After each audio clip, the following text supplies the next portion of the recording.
Good evening, AGL! We're back. And today it worked. Lovely. Good day. Good day, good day, good day, sir, madam, and everything between. Yeah, and we're here again. So everybody's looking for me. I'm Yes. always doing the introduction. Yes. I'm the middleman, Yes. right? Next Yes. time You- I'm requesting the place here. Just to- in to the that middle side with there. you. Yeah, I see that. Yeah, so finally back on our second day for what we're playing. Apex Legends, right? Ape. Yes, we're yes, playing yes. Ape. Ape Legends. Ape Legends. It's the, how do you say that? It's the sequel to the most famous World of Apes. Or how is it? How, the what is the movie called? Ape. Land of Apes? No. Planet of the Apes. Planet of the Apes. Thank Planet you, of the Felix. Apes. Thank you. Thank you, Felix. Oh, Yeah, the voice And- of the back. And speaking about the voice of the back, Felix and Marina also joined us today for another round of commentating of Apex Legends. So I would say hello to those guys, and I hope you're doing well. Hey guys. Hello. Hello. And we got a special guest with Marina. Look Yes. there. We There's have a little Yoshi. Yoshi. Your scalp pillow. Yes, I felt like I needed a little bit extra support today, so I called in the big guns. You know. I Nice have one. I have Gogeta with me. I've got Gogeta with me. Wait, I got another one as well. So I got Pickle Rick here, of course. And if you see that one here, that is a fat cat. So I got another one. Siri with me. Okay. But, He's holding my hand. oh, nice. You're getting now also a Super Saiyajin 3? God That's mode? two. That's actually Super Saiyan 1, but okay. Ah. Okay. You can ask. I have You can no ask me clue about anything that. about Dragon Ball, but I guess we were rather talking about Apex Legends. And Absolutely. before we're going to start today's tournament, which is not a battle royale battle between the teams, it's a death match, so to speak. And we have to do one thing, Marina and Felix. What do we have to do? Exactly. So today we actually have something very special prepared because it's going to be arenas that we're playing, as you just mentioned.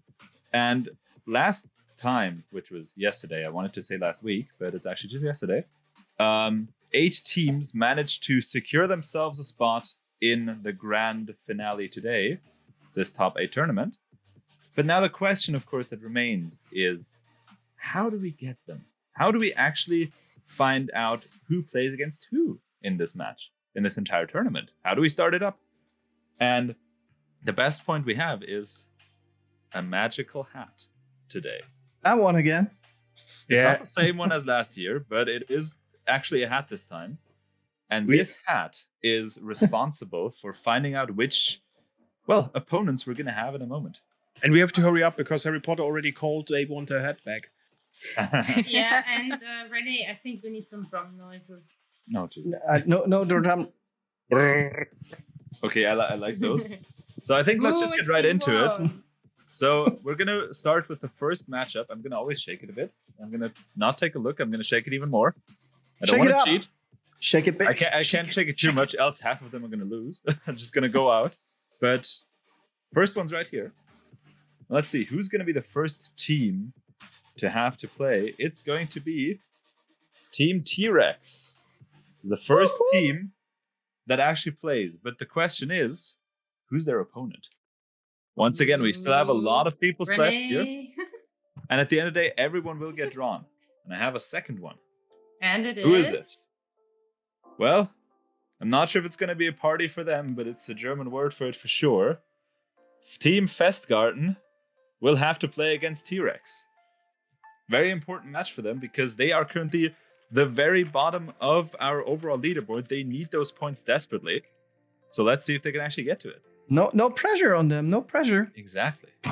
But I have a second one, or another one. Our current leader of the overall leaderboard, Team Smoke. Oops, I have to actually hold it properly. Smoke greater than Frag as the next one. And who will they face? I mean, they've shown a lot with Bangalore that they actually have quite the advantage on smokes. They haven't used frags yet. They would need fuse for that. But who do they have to face? I have to say, looking at this name, I'm quite perplexed to see a panda right here. Because it's the perplexed pandas themselves. Thank you very much. I love that. Exactly. Yeah. So now we still have 4 names left and 2 matches. So who is it going to be? I also see a lot of team members here, the Perplex Pandas, for example, right here in the chat already. They're going to see in 90 seconds that by the way, they have been chosen. Felix, by the way, did you collected the money from the teams? Not yet. Okay, But good. maybe for this one. Hold on. Well, a valuable lessons learned for you. You don't need to start now. Exactly. Because it won't bring anything to you. And I mean, the team captain of this team might have a creepy smile, just like the cat from Alice in Wonderland. But the creeping cats are the next team.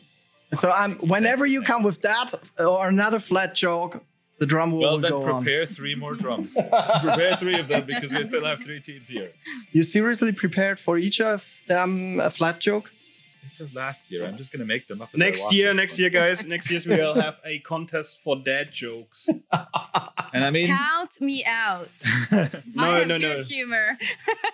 Honestly, I have to say, they're probably going to send me to the principal's office for that one, but the rectors are actually going to be the opponents of the creeping. I deserve that. Yes, you absolutely deserve that. It is more flat. Even a paper complained how flat it was. Okay, but the last 2, I know this matchup is not quite clear, but just for everyone on stream to know, and also for us to make sure we have all names here in this hat. The next one, and I'm hoping to see quite some action from them, is not the A team, but the MG Action Team. Metal Gear Action Team. Metal Gear Action Team, exactly. And last but not least, there's only one more. You saw it for a brief second. One more name in this hat, and I'm just actually going to remove it right here. It's gone. Wow. And the last but not least, and honestly, I'm not sure. I think they have to work a bit on their teamwork because it's team. And I'm missing the work right here. I'm not sure. Thank you very much. Thank you, Felix. One was a bit forced. Thank you, Felix. Thank you very much. So, Are we having the possibility to see the schedule for the upcoming matches? I'm not sure if we do. But we definitely know that now those matches that I just said, we're going to be playing them, or they're going to be played next. And T-Rex versus Festgarten is the first match we're actually going to watch live right here. Nice. I like that. T-Rex. That's also quite a nice name. T-Rex, yeah. T-Rex, right? It took a couple of seconds. Speaking about names, I was talking to Felix and Marina before we started the stream today. Next week we will have our how do you say that? Next week we will decide on the name of a team who wins the golden pineapple, and I have to get a golden pineapple until then. You should. Or you can just get a pineapple and paint it golden. Yeah, the thing is, I need also some gold color. That's the point. I don't have. I either don't have a golden color or pineapple. So you better go for a golden pineapple. Yes, something plastic which cannot digest or something. Or rot. That would be lovely. But you can also get like the golden like food coloring that you can get. No. And then they have to eat it. No. It's like the live event. Why not? Why not? I will think of something. And yeah, but what I am really looking forward to right now is some action in Apex Legends. And I would like you two guys to to tell us, Marina and Felix, what is the difference between Apex Legends, the Battle Royale game, and the arena games? Because I know the one is tactic, the other one is just going in with action, guns blazing. So give us a short overview of the different play types or play mode. Well, you're not completely wrong because basically Battle Royale is more tactical. You have a map where you have a closing ring that kind of forces you into fights eventually. Whereas arenas is 3 versus 3 and it's on a smaller map. Of course, there's still going to be a ring to kind of force you into fighting, but it's going to be a lot more action-packed. There's going to be a lot more action right away. So it's going to be a little bit like 3 versus 3 deathmatch where basically if you kill the other team, then you win. So it's Nice. all about making sure that you kill everybody. And then in arenas, another difference is that you can select your guns. So you will have a currency that you get by picking up materials in the match or in the map, or you will be able to get points by actually killing the enemy team. So you use those points to buy your guns, and then you can hopefully get your favorite gun and fight the enemy team. Marina, question. If you are good in other shooters, do you actually have an advantage today? Yes, because arenas is a lot more about gun skills. So if you are able to know about guns and such, it will be easier.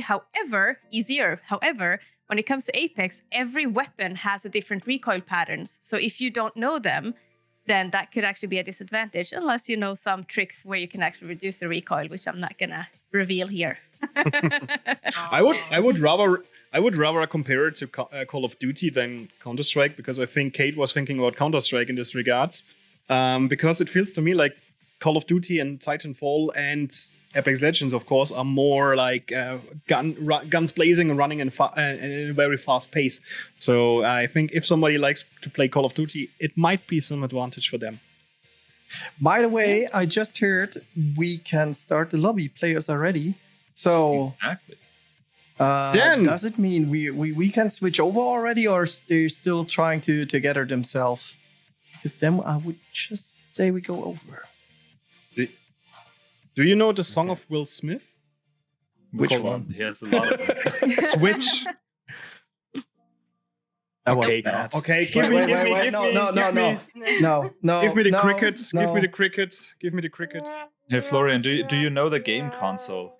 It's the Switch. Ah, the Nintendo. Let's switch over to the game. Yes.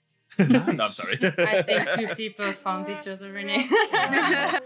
We need to have some joke control. He just has rapid Choke fire control. on There's that. a choke control board now established. Yeah. Stop choking yourself. Only with control. Wait. That's another kink. It's absolutely fine if you got them. No kink shaming No. here, but When we're speaking about competitive play, choke is a valid term used in esports language, because if you, for example, far in front, if you're leading the game 2-0 and then you lose 2-3, then you choked. You heavily choked, actually.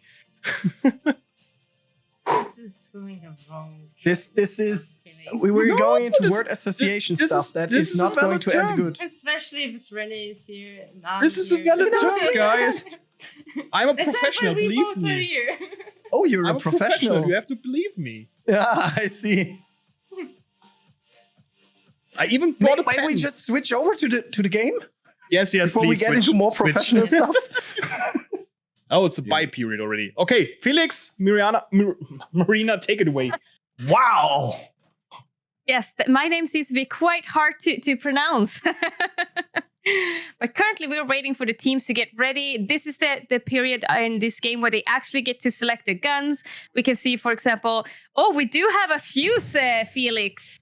Very nice. I think that's pretty much the best legend they could pick, so that team will win instantly. I think it's the team of Festgarten even, and it's my favorite legend of all time, and I can only highly recommend it to any team wanting to play it, because he's, I would say, one of the most offensive legends. His abilities basically just do damage and also make the players known, which helps you quite a lot. With his ulti, he can make the players known, and with his Q, just makes sure that the team takes a bit more extra damage, which helps you a lot in reload times.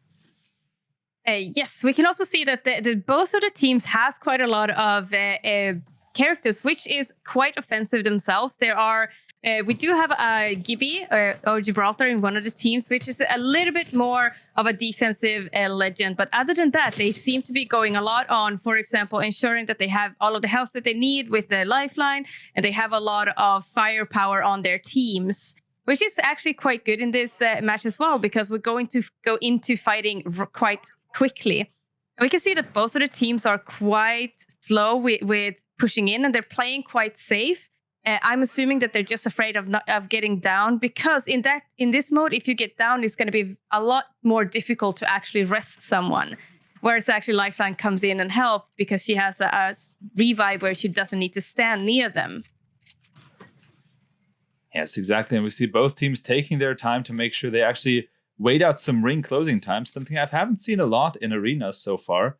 But both teams trying not to push in too much, but actually trying to make sure they keep their own picks, to themselves.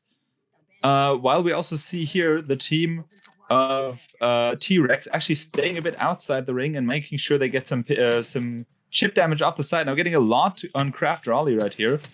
But he has a Phoenix kit to make sure, as we see his teammate Robert now cracking the shield of one of the opponents and of another one. But both of them, again, retreating back into cover, probably to heal themselves as well. But of course, valuable information here for his teammates then as well, to make sure that they can, once they have to push in due to the zone, can actually recover. But one teammate you can see here has still no shield. Maybe they ran out of healing items. But they're now at the bottom trying to push up against Team Festgarten, who has the upper hand right now in this matchup, as T-Rex now getting quite railed upon by the team of Festgarten. And first player is down, actually. You don't have much time in this arena to make sure that you actually get them back up, as we see also the trade-off on Team Festgarten. But Festgarten manages to win the first round for their own team. That is really great done of them, definitely. They actually do have both of the teams has one benefits when it comes to the player selection that they've done. As we see, Festgarten has a Gibraltar, which is a character that if you put your dome down, then you will actually have a shorter time or a faster rest of that person. So playing Gibraltar, you do need to make sure that you don't get down first so that you can actually utilize that shorter time of rest. And the other team does have a lifeline, which, as I mentioned before, she rests without having to actually stand and do the animation of resting. She has a drone that automatically rests. So both of them have really good defensive rest abilities here. And then both of them has gone for a lot of more damage control type of characters. Exactly. You see now both teams here. The point is, between the matchups, you cannot switch your legends, of course. So whatever they started this arena's match with, they have to go through. And even if they now realize that perhaps Team Festgarten has the upper hand against them, in terms of what legends they chose, they don't really have a chance to change that, so they'll have to adapt with the playstyle instead, which is very interesting for them. But also a quick point, as we mentioned before, it's not going to be that much of an issue if your legend is not as good as you would wish it to be, because at the end of the day, the main point is still on gunplay and making sure to hit your shots and make sure to actually hit the opponent. As we see now, Festgarten Plexicore using the Q, the one that I just mentioned, now dealing a lot of damage probably on the opposing team, as T-Rex now staying a bit behind but pushed in closer to the ring than before. Very, very interesting. Yes, it seems like they're still trying, Festgarten is still trying to focus on keeping the high ground, which is actually a more beneficial position from them. They've had really good luck when it comes to the rings so far, being able to actually keep that high ground and being able to play off that high ground and keeping that advantage for themselves. Because we can see the T-Rex is slightly downwards on this in their positioning. However, they do have the help of the Bangalore smoke, where they can actually prevent themselves from being seen. Exactly. As we see now, even the Fuse doesn't exactly need the Bangalore smoke. He just uses a rock instead to hide himself behind. And now getting flanked, though, by the team of T-Rex here, getting the first down on the team of Festgarten. Can they get the second one? Yes, let's see if they manage, because we can see the T-Rex all of them are quite low in HP, and they actually managed to do this. Good job. What we Very can well see... played, definitely. Yes, and it is very beneficial in this map, particularly to keep the high ground and making sure that you can actually stay on top. As we can see currently, they do have one area which is high ground, which is not going to be in zone, and one area that is going to be slightly more high ground that are going to be the zone for the next match as well, because this ring also moves around, so it ends up in a little bit of different places every time. So here also what we can see is that there are two small bins where they can actually get healables, because each team does need to actually purchase their healables when they are starting the match. And this time, both of the teams are focusing on the same area. So we'll see when they're most likely going to clash quite early in this situation. None of them are going for the healables bin. So we'll see if any of the teams are playing quite aggressive, or if they're going to play a little bit more passive and try to just poke each other from long range. Exactly. As we see now, trying to get some precious crafting materials that can help you quite a lot in the upcoming matches. as you can potentially make sure to get, well, valuable points to buy better weapons with. And currently the team's tied in the score, but they have to win by 2 points ahead. So it's still very much open in this matchup right now, as we see a lot of nice shots by the team of T-Rex. Maybe after the initial round found a bit more of their groove, being a bit more aggressive than before, making sure they don't have the center of the ring, but instead pushing forward. Yes, you can see a change in their strategy here, and I think that could actually benefit them quite a lot, because being and moving with the ring in this mode is not always the most beneficial, because here having a good position is very, very useful, because you are going to be forced to fight quite a lot earlier. Exactly, and we see T-Rex now trying to use the numbers advantage and actually getting the upper hand, securing them that valuable second spot that they need to make sure that they actually have the upper hand in this matchup. And now if they don't squander it, I think this might even be a potential match point for them if they win this run right here. Yes, and we can see that the ring has moved to the other side of the map right now. So now we're going to have a little bit more of a situations where there's going to be a lot more cover and a lot more places where you can actually rotate around and potentially flank the enemy team. So now it's going to be quite interesting if T-Rex is going to use their Bangalore, for example, which has good mobility with her passive ability to move faster when she's getting shot at, to possibly flank. However, we also do know that they have a seer, which could actually counter and understand and see when they are trying to flank. So it's going to be interesting to see how they're going to go about this situation when they have a lot more cover and a lot more possibilities to just move around freely to get shots on the enemy team. Exactly. As we see now both teams in a different spot, as the ring moved them quite up to the upper part of the map, part we haven't yet seen too much of before.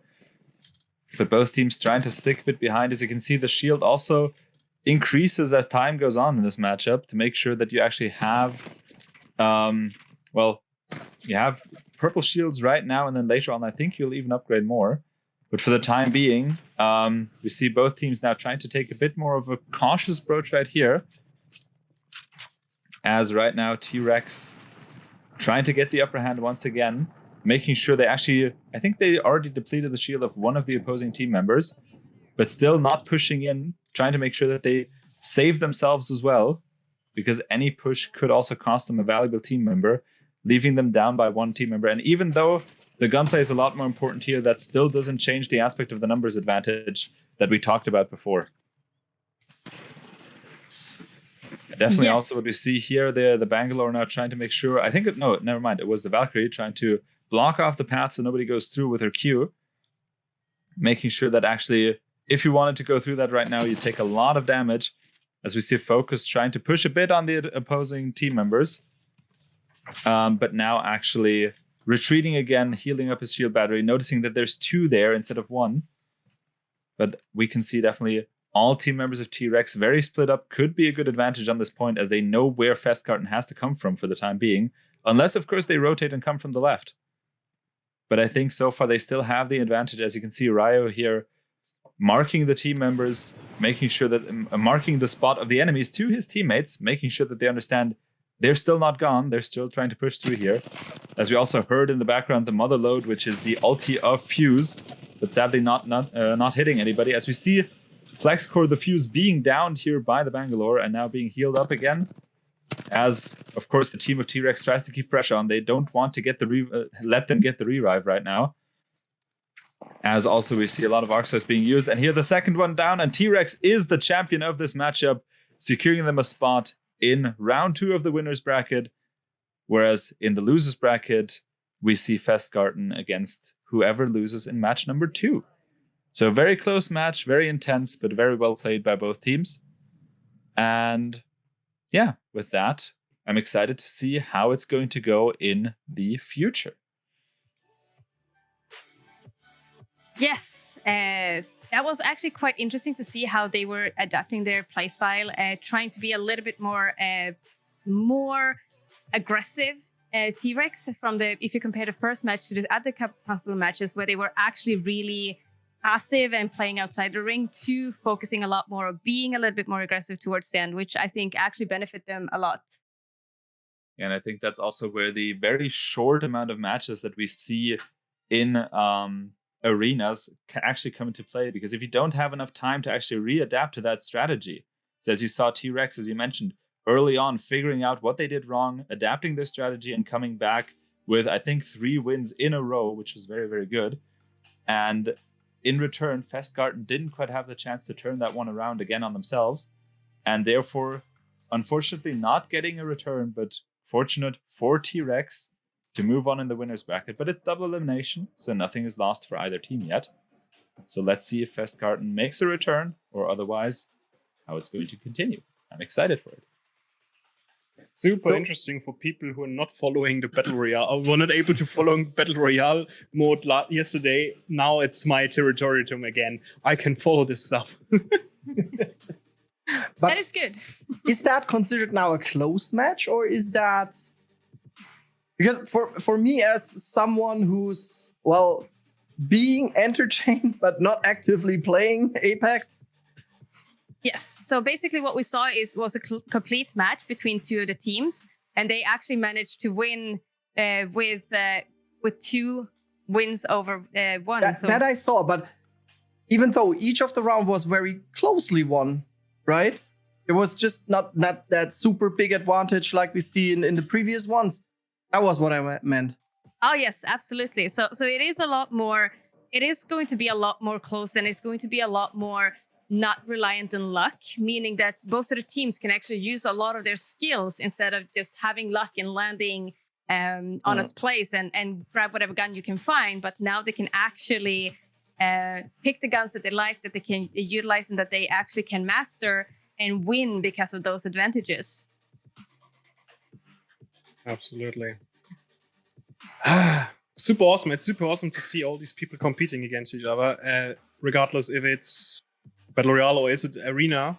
And the good thing is, for everybody out there who's just watching or tuning in, you can play this game for free. It's playable on consoles, it's playable on PC. You just have to download it. And I think it's the same. It's the perfect timing for, say, thank you to EA, because they are sponsoring us with keys to open our own private lobbies, so that none of those guys out there or people who are playing currently for us don't have to play with other people. So this big thank you to EA in this regards. Thank you, folks. Thank you. So, Yeah.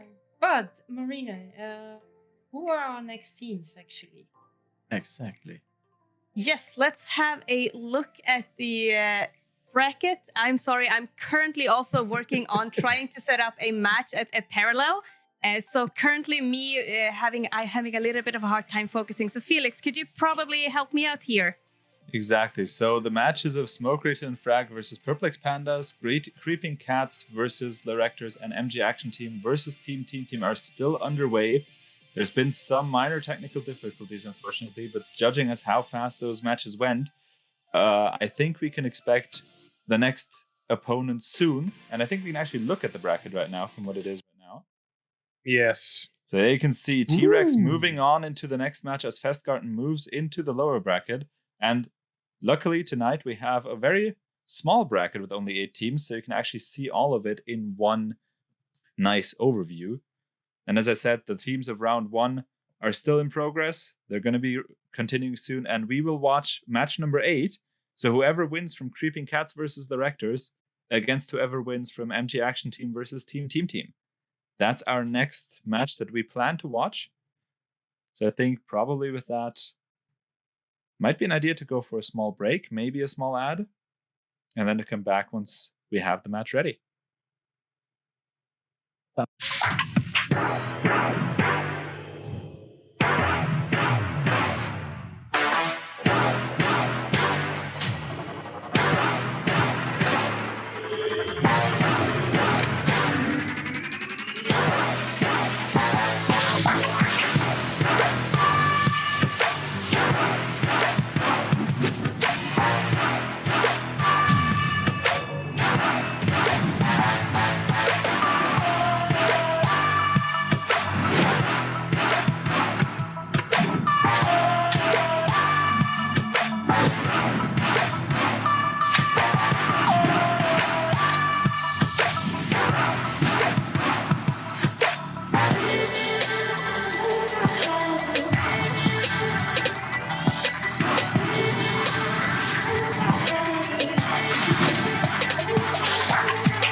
And we're back. We're back. And René looks surprisingly different now. I think his heart exploded. So Well, the round shape is still the same, but yeah, exactly. Yes. It will never So, change. René.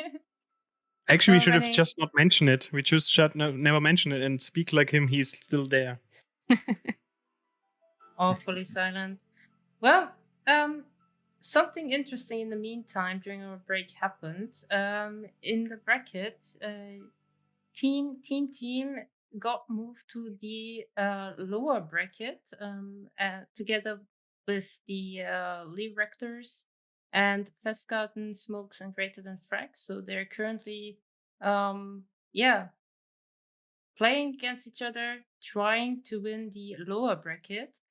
And the upper bracket, we have T-Rex playing against Perplex Pandas. This can be very, very interesting because, correct me if I'm wrong, Marina and Felix, but those teams are quite strong in Apex from what I've seen yesterday.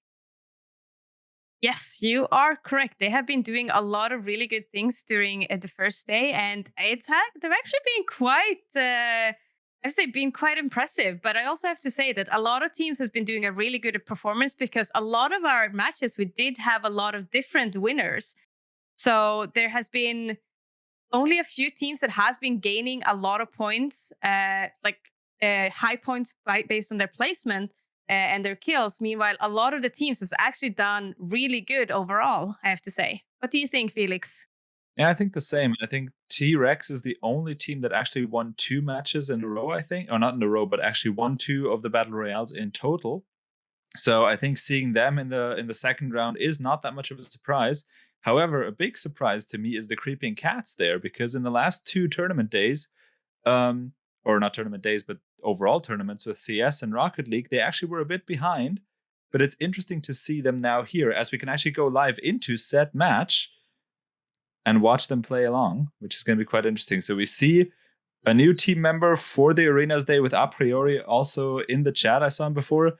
On the Creeping Cat side, the team captain now doing the honors and coming in himself. As on the other side, we see the team of MG Action Team, the winner of the Battle Royale overall, point-wise, or tied with Team, now actually going toe-to-toe against each other.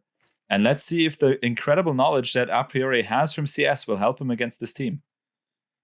Yes, and I think it's going to be a quite interesting match because this is Overflow, which is a different type of map where we can see a little bit of difference. There's not many high grounds here, or like not many obvious high grounds, and it's going to be a little bit more playing these smaller kind of ledges and trying to make sure that you don't get caught up out in the open where we have the care package and where we have all of the good loot, so to speak. Yes, exactly. We see now both teams trying to use the doors a bit to their advantage, just saying hi and knocking on the door, but not actually trying to go through. A very valid strategy because you can see through, and of course the other team detects you as well, but you still have the time to scout out a strategy. As now we see MG actually pushing Creeping Cats, downing 2 of their team members and winning this first round for themselves. A very well-timed push on their side. Yes, they actually did play a little bit careful, and then they suddenly started just pushing in when they got the knock on the Gibby, which was a really good strategy because having that advantage in arenas with 2 versus 1 is definitely something that you need to capitalize on when it comes to this game mode. Exactly, and MG Action Team has already shown in the Battle Royale they know what they're doing in this game, and I think they're just here to continue to prove that. And an interesting part is all the legends that they're using are just, let's say, the starting legends. You could get them directly when you download the game. So none of the extra legends you'd have to play to unlock or pay to unlock. And no, this game's not pay to win because with enough playtime you can unlock actually all of them. None of those legends, and still they managed to work out with the original, with I think 3 out of the original 5 or so that you can have.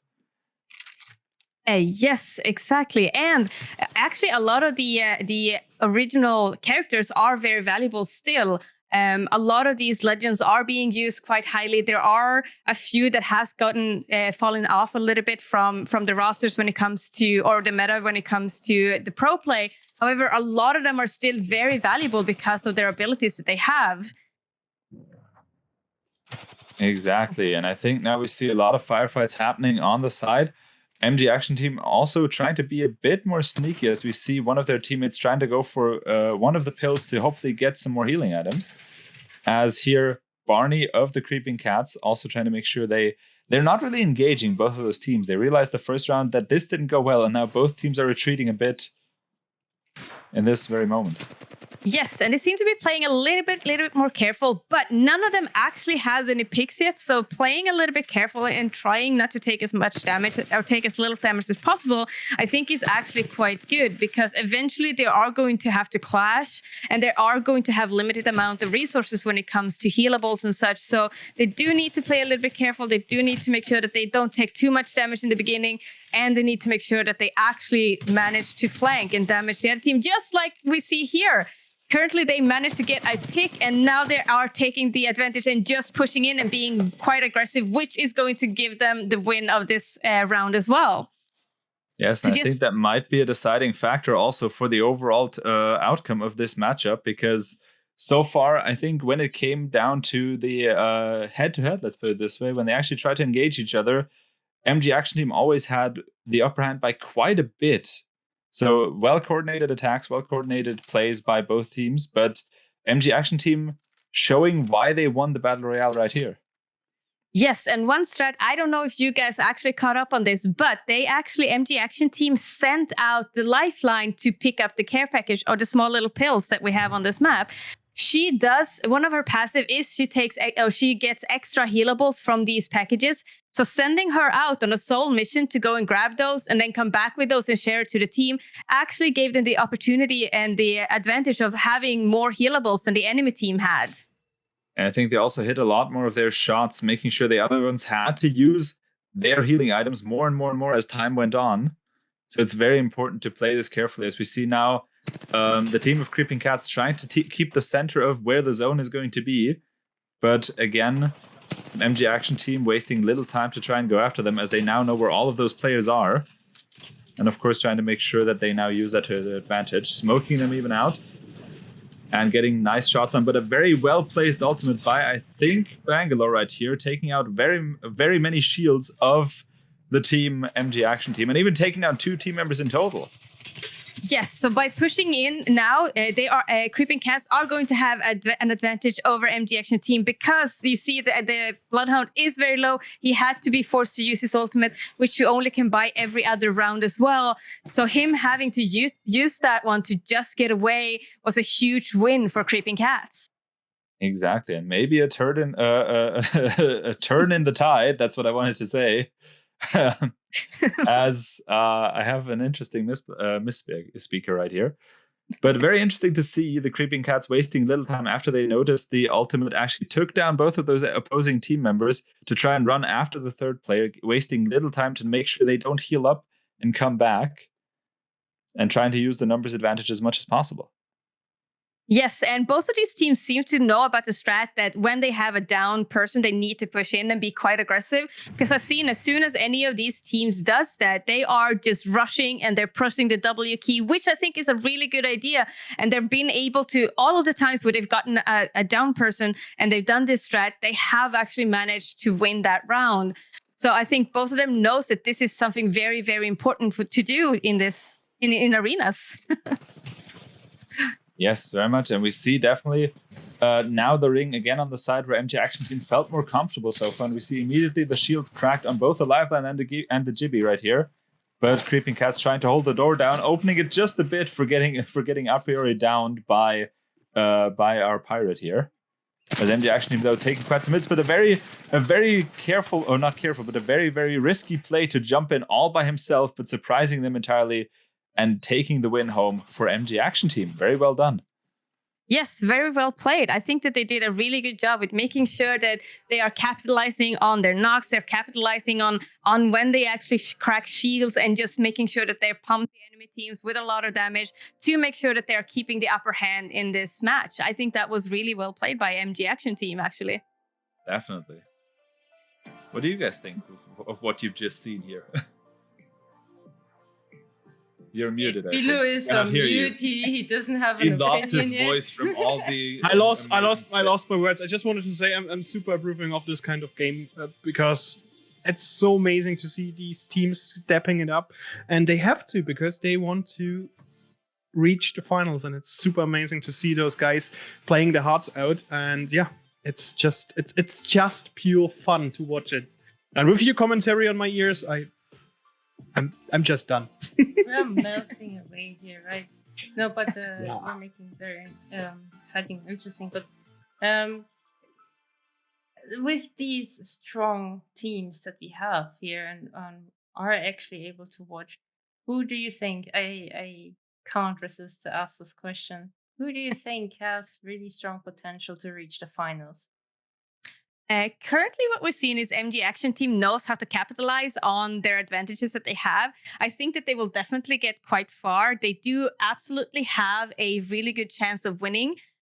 It's going to be interesting to see, for example, how it goes with T-Rex and Perplex Pandas, because we have not actually watched any of those in arenas yet. So it's very hard to assess how they would do against MG Action Team. But we can see that they've actually been quite successful in their strategy so far.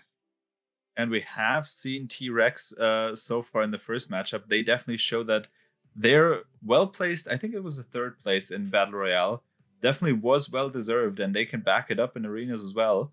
But my money would actually probably be on MG Action Team to currently be the, let's say, favorite of this entire tournament, because even though they lost one round to the Creeping Cats, they still had dominating performances in the other three. And I think with that, it's going to be interesting to see in the next match, which we'll see, which will be the semifinals, to find out if they move on into the finale. Because after that, we've had it multiple times that teams who went into the finale first got cold in the meantime and then got picked off by the losers bracket winner. So not sure if that will be a good point for them. That's actually a thing I wanted to talk about, because obviously we are focusing on the upper bracket right now when we are having our broadcast, but the teams who just lost once still have the potential to make it to the grand final and even win it. As we're seeing Creeping Cats, they are in the lower bracket round 4. In the round 4, so they can make it still to the finals, as does Team, because they already managed to defeat the Rectors. And so I'm really looking forward to see those teams we are not having on our screen so far to compete in the final, because one of those teams has to make it to the finals. And as Felix mentioned before, we've seen it a couple of times now. Teams in the grand final, they get cold. We are out of the zone, so to speak, even though that's a topic we can talk about for hours, if it's better to have a pause or if it's better to still keep on gaming. So yeah, but in the end, time will tell. Time will tell. Maybe we will see a miracle today again, and the team from the losers bracket will win it and then win the overall gameplay today. That would make it very thrilling. I'm looking forward to that. Judging by the AGL so far, I think it would actually be a miracle if it happens the other way around, to be honest, because I think it happened 2 times so far. So I think we cursed it by saying it many times at the start. No. But guys, Kate, what? Yes. Be my fairy. Be my fairy. Yeah, I was just about to say it actually. I know, but I want to tell. I want to call you the raffle fairy. Yeah, but, you should have said this earlier, because then I could have dressed up like that. I don't want to Felix. He's giving such a great in-depth detail analysis together with Marina, so I don't want to interrupt them. I rather interrupt you before you say it yourself. Okay, that's all good. Well, guys, are you ready? Should we do it now, or should we do it after the next gameplay? No. No? Okay, so I'll do it now. Make the countdown. Fiilou. 3, 2, 1, and pick Roll winner. it. No. Yes, I won. No. Why are you entering yourself over and over again? I I'll won do again. this again. This doesn't I count. won again. No. Oh, man. No, you didn't. All right, Oh, let's come do the on. countdown. Let's do the I countdown think just again. for that, he has to wait now another round to see who's going to be the winner. Okay, 3, 2, 1, go. Never mind. And it's Glow Cloud AH. Congratulations. Congratulations. first time message in the chat and already a win. I think that's very good. Yeah. Second. I was the second time chosen, but I can't win, unfortunately. Exactly. Also, something very exciting happened in the raffle, or while the raffle was underway. So actually, the matches that we played now are all over. So the next match we'll see is MG Action Team versus T-Rex. Perplex Pandas lost and have to go down into the losers bracket to face off against Team. Whereas Creeping Cats in the losers bracket now have to face the current still leader of the leaderboard, Smoke Greater Than Frag. So it's up to them to make sure to get some valuable points right here. But the match we see is the two teams that we both had as, let's say, kind of the favorites that also showed quite the dominating performance in the Battle Royale so far, which are about to square off in this next matchup. Well, the funny thing is, the more I look at this tournament schedule, the more I think the match we're going to see between T-Rex and MG Action Team could also be the grand final. Because both were playing really, really good. Both were playing really, really good. And regardless if one of those teams lose, they have another chance. And they played so good. I think it will be really difficult for the teams of the lower bracket to overcome them and manage to get into the grand final. So I think this match, the following match we're going to see, could be also the potential grand final. I mean, I'm curious about that exactly, because it could also be that whichever team loses, they've been on a high roll the entire time so far. They've been very good in the Battle Royale and so far have won everything in their arenas plays. I think if one of the teams has to lose right now, and now we have to find out what that will do to them, because of course you're going to be up for revenge. You want to get back at that team that kicked you into the losers bracket, but there are still other teams in the way. They want to make sure that you don't get back up there. They want that spot for themselves. And there's the question, can you handle that pressure that they so far haven't really been under? We will Can't see. wait. That's the only I thing can't can wait. say. So, Felix, who will we see next? Next up, we'll see T-Rex versus MG Action Team. I think that's the topic we talked about a bit. And then after that, we're actually going to drop into the losers bracket, because this will decide our first entry into the finale. So with that, afterwards, we'll see what our losers bracket participants will actually do. So the last match of the winners bracket for now that we get to see right here. And I think, until we're waiting for the next match that we are going to watch, I think it's time to have another thank you message, right, Fiilou? Yes. We have to show our thank you to not only the people in the chat and participating in the AGL. I also want to thank you, Kate. I want to thank you, Felix. I want to thank you, Marina. I want to thank everybody who's working behind the curtain to make this all happen, because as you can imagine, it's quite a task to do all the stuff, the technical departments, the streaming department, the broadcasting department, everything has to work. And yeah, so big thank you, a big shout out to all of you guys.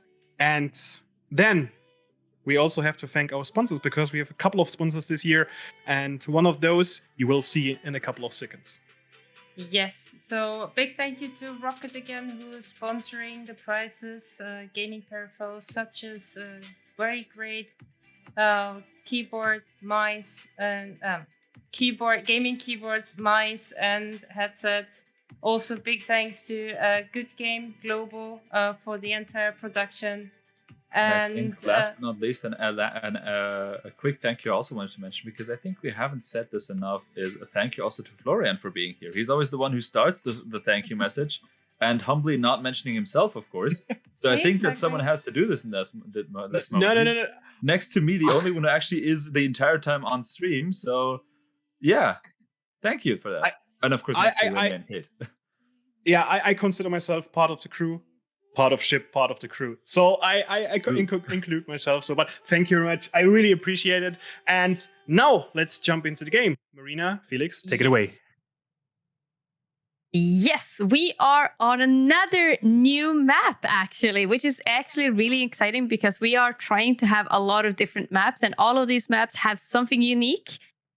maybe Felix, there might be a little bit of a story behind this, right? Exactly. The entire maps, if you haven't seen it so far, the entire map picks we had so far actually tell a bit of a story. So right now, we saw them end up in, let's say, a bit of a wilderness with Habitat 4, then went into a bit more of an industrial area with Overflow.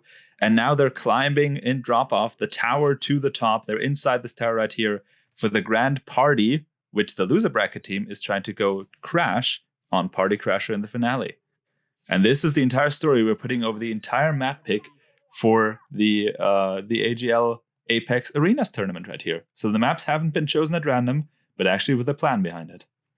Yes, and I also noticed in this match that MG Action team was actually splitting up quite a lot, trying to get a little bit more angle and trying to ensure that they get all of these healables from the materials, which they also now managed to actually secure the care package, which has a little bit of extra weapon that you don't need to pay for to be able to play in this game. So they also actually very have important, very important with that amount of money that they have to get a triple take right here, especially for the range that they have right now to play in, and also a weapon that's so kitted compared to what the other team has. Definitely an advantage for that team to have this weapon right here, right now, because normally you couldn't really afford it in that style that this team member now has it. Yes, and being able to have those kitted weapon at the very start of an economy round where you don't have to, or you shouldn't spend too much points if you need to save up for the coming rounds, is actually quite valuable. And you will be able to actually save your points and probably have more points for the next round, which is a really good benefits for them. Exactly. And we see also the opposing team having decent weapons, though, with a Volt, an R99, and a Wingman. But MG Action team trying to not push in too far. Now getting the shield broken on Maggie, a new legend we haven't seen so far in this entire matchup. So very interesting to see how Maggie is going to play out and be maybe a different style, because I think even that player hasn't played this legend so far in the Arenas tournament. I don't think I've seen any Maggies at all, and she's actually quite useful in this mode because if she has a shotgun, she actually moves 30% quicker, meaning that she will be able to rotate around quite fast. So even with the Mozambique, which is considered one of the worst shotguns, she still has quite an advantage because she gets the movement, and especially with this map that is this big, it's actually quite valuable for them. Exactly. As we see here, a very interestingly placed smoke by the Bangalore, making sure that the team cannot push through without having to go out blind and try to somehow manage to hit their shots. So also T-Rex now trying not to push in. The ring is out in the open, so eventually the teams will have to face off again. But we've seen in the past T-Rex being quite familiar with such open rings, because in the Battle Royale they won those to their advantage. As they're now trying to flank them, but get flanked themselves, now forced into the ring by MG Action Team, which I think downs also a second team member of them. And MG Action Team, though, losing also two team members, down to 1v1. And even T-Rex capitalizes on it. A very close match. I thought MG Action Team had it, but T-Rex, with a bit better placement, a bit better gunplay, making sure to turn the tides. Yes, I was actually expecting T-Rex to win that fight in the beginning because of their better position. Or MG Action Team to actually win that because of their better position. However, T-Rex did manage to rotate in, and they did manage to capitalize on the low damage or the low health of the enemy teams, which is really, really good. I thought they were actually played that quite well. It was a little bit unlucky that Bloodhound had to reload at that point, because without that reload, I think that they would have probably been able to take down the Valkyrie. Yes, definitely a very close matchup, and I think this is exactly what we were expecting from both teams so far, and they're not disappointing at all in this moment. Giving, of course, a bit of an upper hand also mentally to the team of T-Rex, who now have this comfortable lead for a brief moment, but we know from what we've seen so far, that lead can be over just as fast as it was gained. As we see the shield already broken on the lifeline by MG Action Team, and now on the Mad Maggie as well. MG Action Team wasting little time to get right back into set action. As we see T-Rex, of course, trying to heal up again and try to go regroup to maybe try another approach, as this one doesn't seem to be working out against the defensive MG Action Team. Now the lifeline broken for a third time, as Valkyrie and Mad Maggie is also broken. All three team members of T-Rex don't have a shield anymore, and now get picked off by MG Action Team, who also lost one of their team members. And I think only one teammate of T-Rex is left alive. and now trying to push in, but can't quite get it alone against the two alive team members of MG Action Team right here. Yes, and I think that it is very unfortunate to be able to be 1 versus 2 in this map because of the end ring being so out in the open. It's going to be very, very difficult to actually spread out and actually be able to capitalize and lure out the 1 versus 1. Because if you can lure out 1 versus 1 and take off one and then reset and then take the other one, then you will have a better opportunity than for example, when MG Action Team now went in and shot them from the sides. I also saw the chat team, and I saw the chat, and I do prefer the car in this game, especially in arenas, because of the close range of that car and the high damage that it actually outputs. Felix, which is your favorite gun in arenas and Apex in general? I don't know. In arenas, I really wouldn't have much of a favorite. I think I'd still go for the classics with the R301 and the R99. As in Battle Royale, I prefer to actually have the Sentinel because of the charging ability that you have, which in the distance, which I sometimes like to be in, gives you quite an advantage. As we see already, the first team member down by MG Action Team. After that first loss round, they're wasting little time to make sure that down 2 team members of T-Rex, breaking the shield on the Valkyrie now as well. And also flanking her still again. They're pushing through to try and get her down, and they do, leaving them with the match point for this encounter.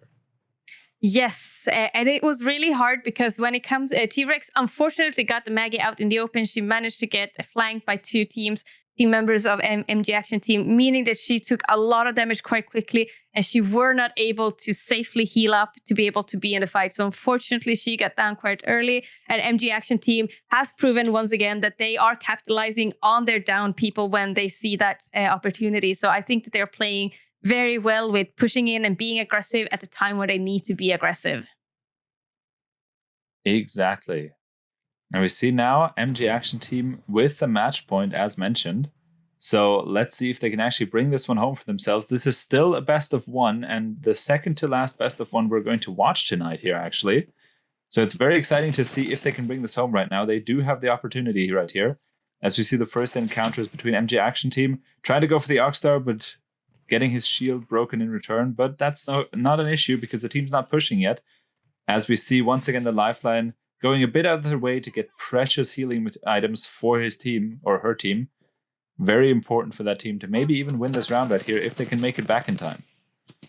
Yes, and also sending out Lifeline on that mission is actually has proven quite beneficial for MG Action Team because they are able to take a little bit more poke damage. They are able to be a little bit more aggressive because they can actually retreat and heal up because they do have a lot more healing items than the enemy team has.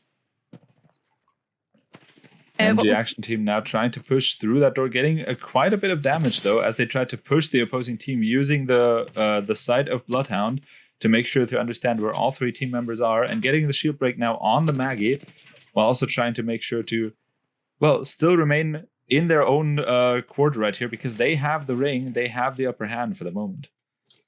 Yes, and we can also see that the positioning of the MG Action Team is actually quite well. Seeing here, for example, Bangalore using the head glitch to just make sure that she is showing as little as possible of her character so that she can have as many free shots on the enemy as possible.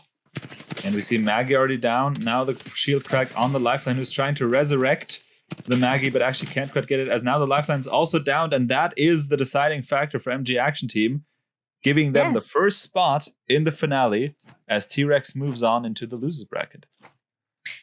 Yes, and once again, I feel like MG Action Team has really capitalized on a really good strategy when it comes to arenas, making sure that you are positioning really well, making sure that they have the balance of being aggressive and having the balance of retreating and just playing safe when they need to. Also, the fact that they are continuously sending out Lifeline to go grab that extra healables, I think has been very valuable for them because they are allowed to take a little bit more damage without having to be afraid of actually running out. And with the Lifeline drone as well, they are able to have more heals, like normal health, meaning that they have a lot of advantage over the enemy team. Pretty interesting, guys. Pretty interesting. But very strong gameplay that we have seen, and I think it's very well deserved that they move forward. But makes it even more interesting now that T-Rex is in the lower bracket. bringing in some spice into it, making it not easy for the others. And also the interesting part for them is they are already in the losers bracket finale. That's where they are currently held up in. So they have to wait one more match between Smoke Greater Than Frag, who beat the Creeping Cats, and whoever wins between Perplex Pandas and Team. Whoever wins here will have to face Smoke Greater Than Frag, and only after that will they have to go against T-Rex. So a bit of downtime for T-Rex right now. Maybe they can watch a stream to analyze a bit what they can see of the opposing team. I think that will be an idea for them. But if not, they would have to try and stay warm for the time being and maybe reanalyze their strategy against MG Action Team so that if they come back, they know what to change. That would be a very interesting finale. Like, imagine they were competing against in the upper bracket and then the final again. Well, you never know. It's AGL. Miracles happen here. I'm getting the popcorn now. So, but we still... Oh, sorry. No, I just want to... Okay. Now we are in the position I mentioned before this match. We have two amazing teams on the verge, or at least one is on the verge to make it into grand finals, while the other one already marched through the upper bracket. And now I'm really, really, really interested in going to see what's happened between Perplex Pandas and Team, because I'm not only saying this because of the tournament itself. I'm saying this because with the view on the complete overall schedule. Because as we mentioned before the match, Smoke bigger than Frag or greater than Frag is still in the leading spot, and the further they go, the further they get, the more points they can get.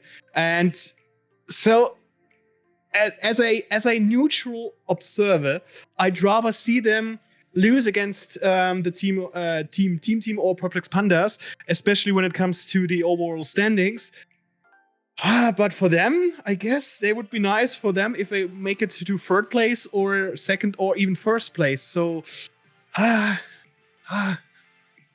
but I think especially with Perplex Pandas, they had a slow start in CS, getting eliminated quite early on as Team actually moved on to what I think was even the finale in that time.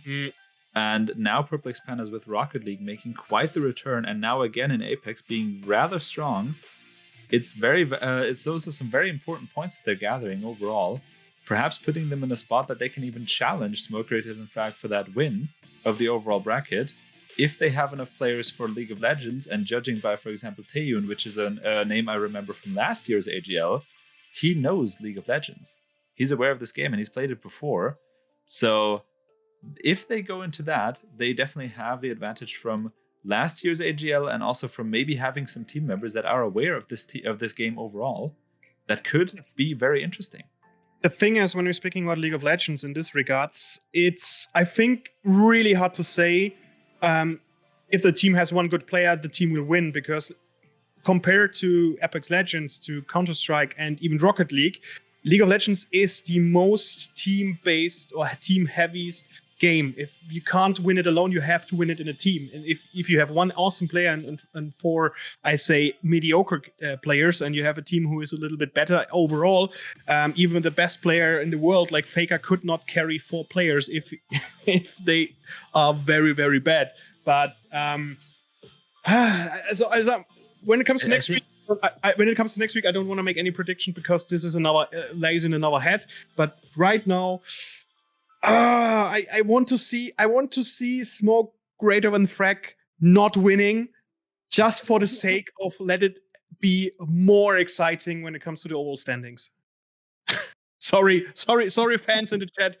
Yeah, but I think it's very important to also note that even if they win, so far Smoke Greater Than Frag being, I think, the team, and that's why they are in this lead position. One of the teams that has shown the most versatility overall. They've been able to adapt to every game and move on to, I think, what was at least round 3 or even the semifinals as we see it right now. So they've always been up top, smoking, even winning the first CS tournament. So they have a reason why they're there. And I think, although it, of course, would be interesting and would be making this a lot more exciting, but I think then anyways, even if they win today, nothing is lost still. But absolutely. It's definitely a point where I say they are where they played themselves to be in, and they very much deserve the comfortable position that they have for the time being. Absolutely. to be honest, regardless who wins it, as long as we're going to see amazing gameplay, what we did so far, I'm happy with everything. I'm happy with everything. Yeah, but before we're going into the next game, I would say, Kate, do us the honor with some ads, right? Should I? No, we definitely should. But because we were talking about you, Fiilou, and we should be all the time talking about you, Fiilou. I'm not a narcissist, so I don't want to. We should also mention another partner, Heartbeat, and Hybrid.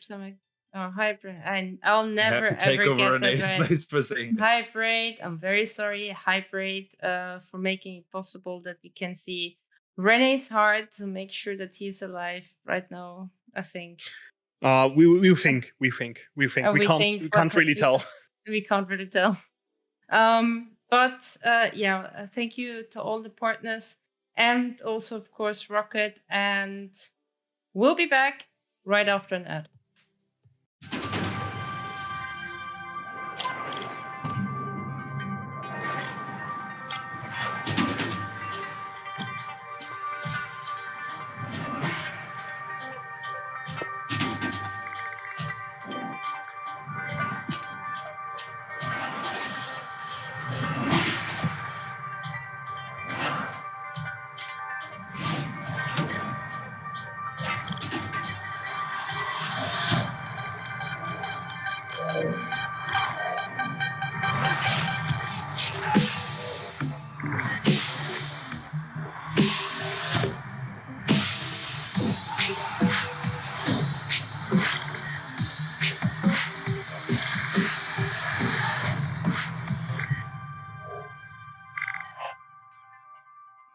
And we're back, ladies and gentlemen. And we have, as it seems, 3 brothers. They're very, very similar to each other. Yes, definitely. Hello, everyone. Hello. We have here a very nice team. The first one who makes it to the big final. Hi. Hello. Also chat. Are you Exactly. guys MG excited? Action Team. MG Action Team. How are you? How are you guys? We're very good. We're excited. Yeah. We've been pretty much the underdogs when it comes to CS and the Rocket League. We've been on the bottom half of the leaderboard, and we're excited that we're popping off in Apex, you could say. Absolutely. I've seen your playstyle in arenas, especially where you are actually having a really good balance with making sure that you are capitalizing on the advantages that you have and being aggressive when you need to. So what is your thought process when you guys are playing? Do you have any strategy, or is it just play as you go? Well, first of all, we try to pick agents that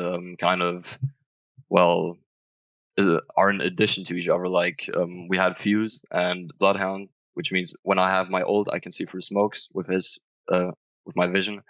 And yeah, we're trying to synergize and play together, stay together, and take on good positions so that we're not as much as in the open. Yeah. Yes, I've actually noticed that. And I've also seen that you guys are sending Lifeline a little bit to go also pick up extra healables sometimes. Is that something you just figure out, or is that a conscious strat from your side to make sure that you have a little bit of extra healables when you're going into fights? I think Lifeline could answer that question because he got that idea. I thought Lifeline is a good pick for the arena. So if any of my teammates are down, I could rest them easily, and I'm still in the fight. But the extra loot from the care package was not my first intention, to be honest. Yes, because we noticed in the first game when you were playing that you actually went on the right side and got the care package, and you got the really good weapons, which we commented was a really good strat from your side. So that was actually interesting to hear that it was just an accident. Yeah, I mean the zone was perfect for this care package, and extra weapons always good. So yeah, Absolutely. I thought you guys played also very well. I see that you guys are, when you're taking position, you're doing a lot of head glitching and you're trying to make sure that you are playing a lot of cover. So Have you guys been playing a lot of Apex before, or is this actually just something you've taken care of from other games? I think it's a mix of both. I mean, me personally, I haven't been playing Apex that much lately. I picked it up a few days ago because of the tournament again. But yeah, I definitely have it from other games too. I can't speak for the other guys, but yeah, that's the way it is for me. Same here. I mean, if you have cover, you have a better percentage to win this gunfight. If you are standing in the open field, you are easily a target for the enemies to laser you, and then is a cover always a good option. I mean, like for me, I was pretty passive. It was like half a year ago that I played Apex, but I also played with Piratengok in the past. It's my little brother, so we know how to play along with each other. So you mentioned you played Apex Legends throughout all your team on PC, but what do you think about the console versions and Apex Legends Mobile? Because this is something I'm really into it, and I want to know what guys or people think who are into Apex Legends. I mean, first at the first day of the launch from Apex Legends, I started this game on PlayStation 4, and it was. I mean, there was nothing I could say against about this. I mean, it's always a good idea to bring some games on the consoles, but in the end, you have better performance on the PC, and with the mouse and keyboard, you always have better aim or better movement or something like this. Yeah, it's pretty interesting because you see a lot of PS4 players buy a PC and use the controller on the PC, and they're still very good against PC players who use mouse and keyboard, even though they're using controllers. So, yeah. Yes, the eternal debate about aim assist in Apex. I think the important question, of course, is you're the first team that actually managed to get into the finale of Apex of all the teams, but now you have 2 matches of downtime before you actually have to play again. How are you going to pass this time? Well, obviously, looking at the ladder, we can see that Smoke greater than Frag is playing against Perfect Pandas, and I mean, I'm just thinking about how the teams play because we've seen them play previously, and they're both very strong teams. Also, T-Rex is very good too.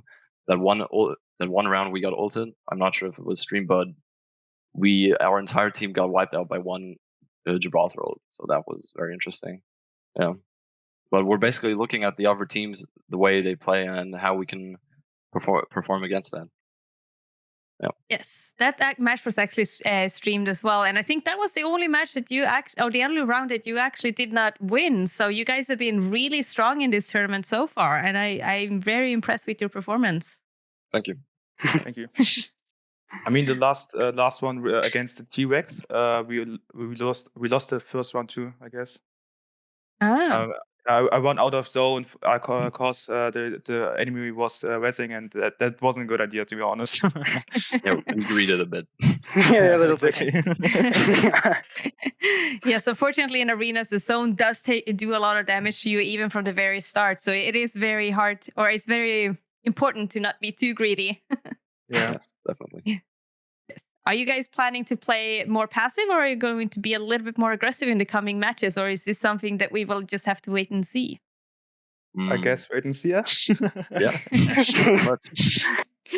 We're gonna adjust the way the other team plays. Yeah. Very good answer. Let's keep it a secret. All right. I think then with that, let's go into a small break. Thank you very much, you guys, for the interview here, and we're excited to see which strategy you're then going to pick in the grand finale. So, good luck, and see you soon. Thank you. Bye. Thank you. Bye. Bye. Welcome back, ladies and gentlemen. We to are Hold on, I'm here twice. I'm now double. It's my evil adversary. It's my evil twin. You clone. It's your Exactly. clone. Hello. He's right behind me, like, There's I'm your bad evil. Felix, don't turn around. You. Well, if I turn around, then he's going to turn around, and you don't want to see that happen. It's going to be an emptiness. Damn it. Exactly. But Felix, I heard we're gonna watch some exciting match. Who's it gonna be? Me. Yeah, we're going to watch. No. we're gonna watch Smoke Rated and Frag against Perplex Pandas, who won against Team, managing to get into the semifinals of the losers bracket. So we're approaching the end already, and it is the last best of one that we get to see here today. And now we have a nobody with us. Who are you, and what are you doing in our stream? We need to have. It's an Explain imposter. yourself. They're a bit sus. Let's vote them out to see if they. Yeah, let's vote him out. I'm vote for him. Oh, jeez. Yeah, I'll vote too. Same. That would be All right. interesting. So, you guys, what do you think? We just talked to MG Action Team. They made a quite confident expression to me. So, do you think those guys have everything what it takes to win this whole tournament? I think they've proven that quite a lot. So, from my perspective, yes. I think so as well. They have been having really great positioning. They have been having a lot of really good gunfights. So I think that they're most likely. Perfect. And now let's see who's going to be perhaps there at the Zuri in the final.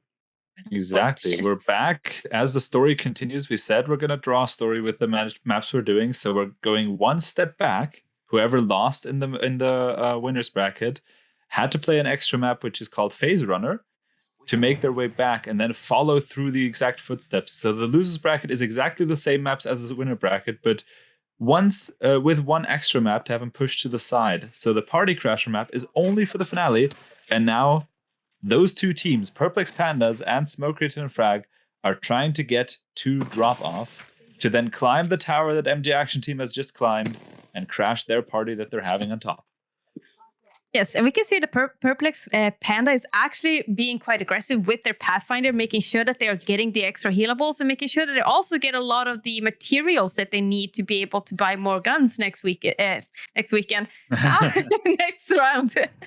We just want more Apex. I can tell. Yes, it's going to be exciting to play. So I see that they've been playing quite aggressive, and now all of them are being a little bit more passive, trying to make sure that they are getting some openings. We can see that Michel's is getting a little bit of damage taken, but he did pick up the healables, so he's not that worried about taking that much damage.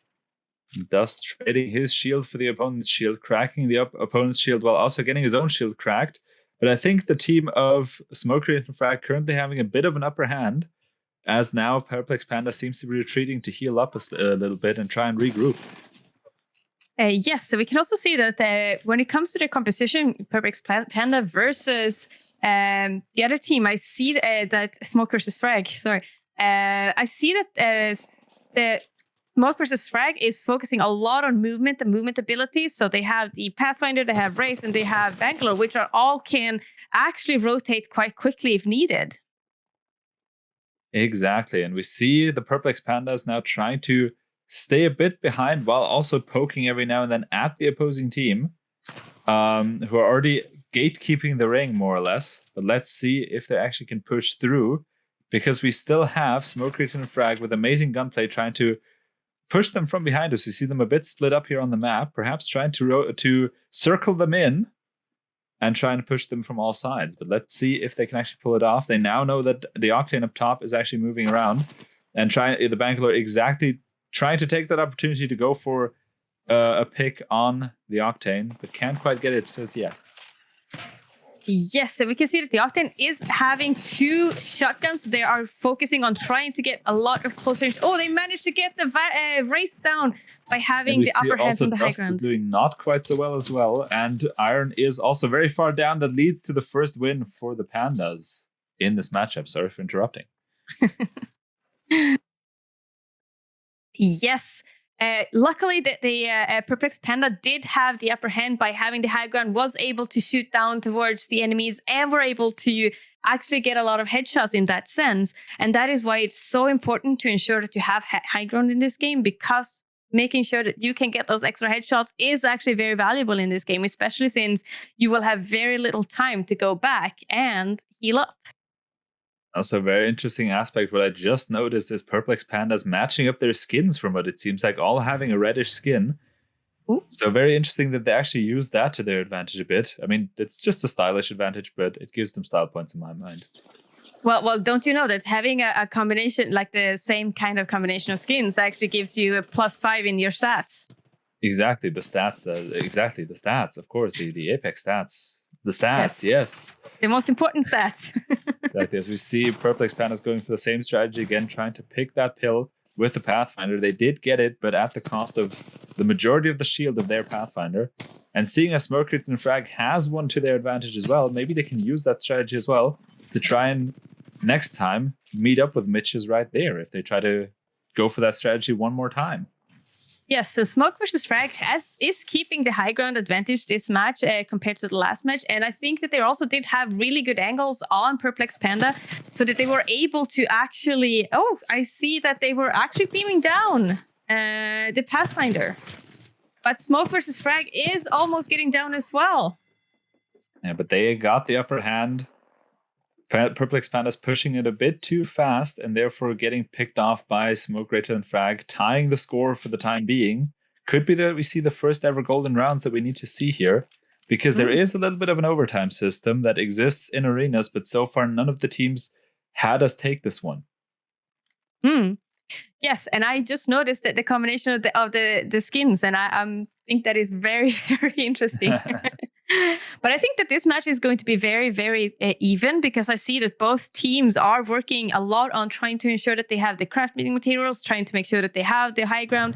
So I think that they have been practicing quite a lot, and I can see that they have some experienced players in Apex. Like, for example, just look at Mitch's now, just using his grapple to get those materials and healables so quickly. You can tell that he has been playing a Pathfinder quite a lot before. Yes, definitely. And also the aim is quite spot on from both teams so far. So I think it all comes down to who gets the drop on the opposing team and who pushes in at exactly the right time to make sure they have an upper hand in an encounter.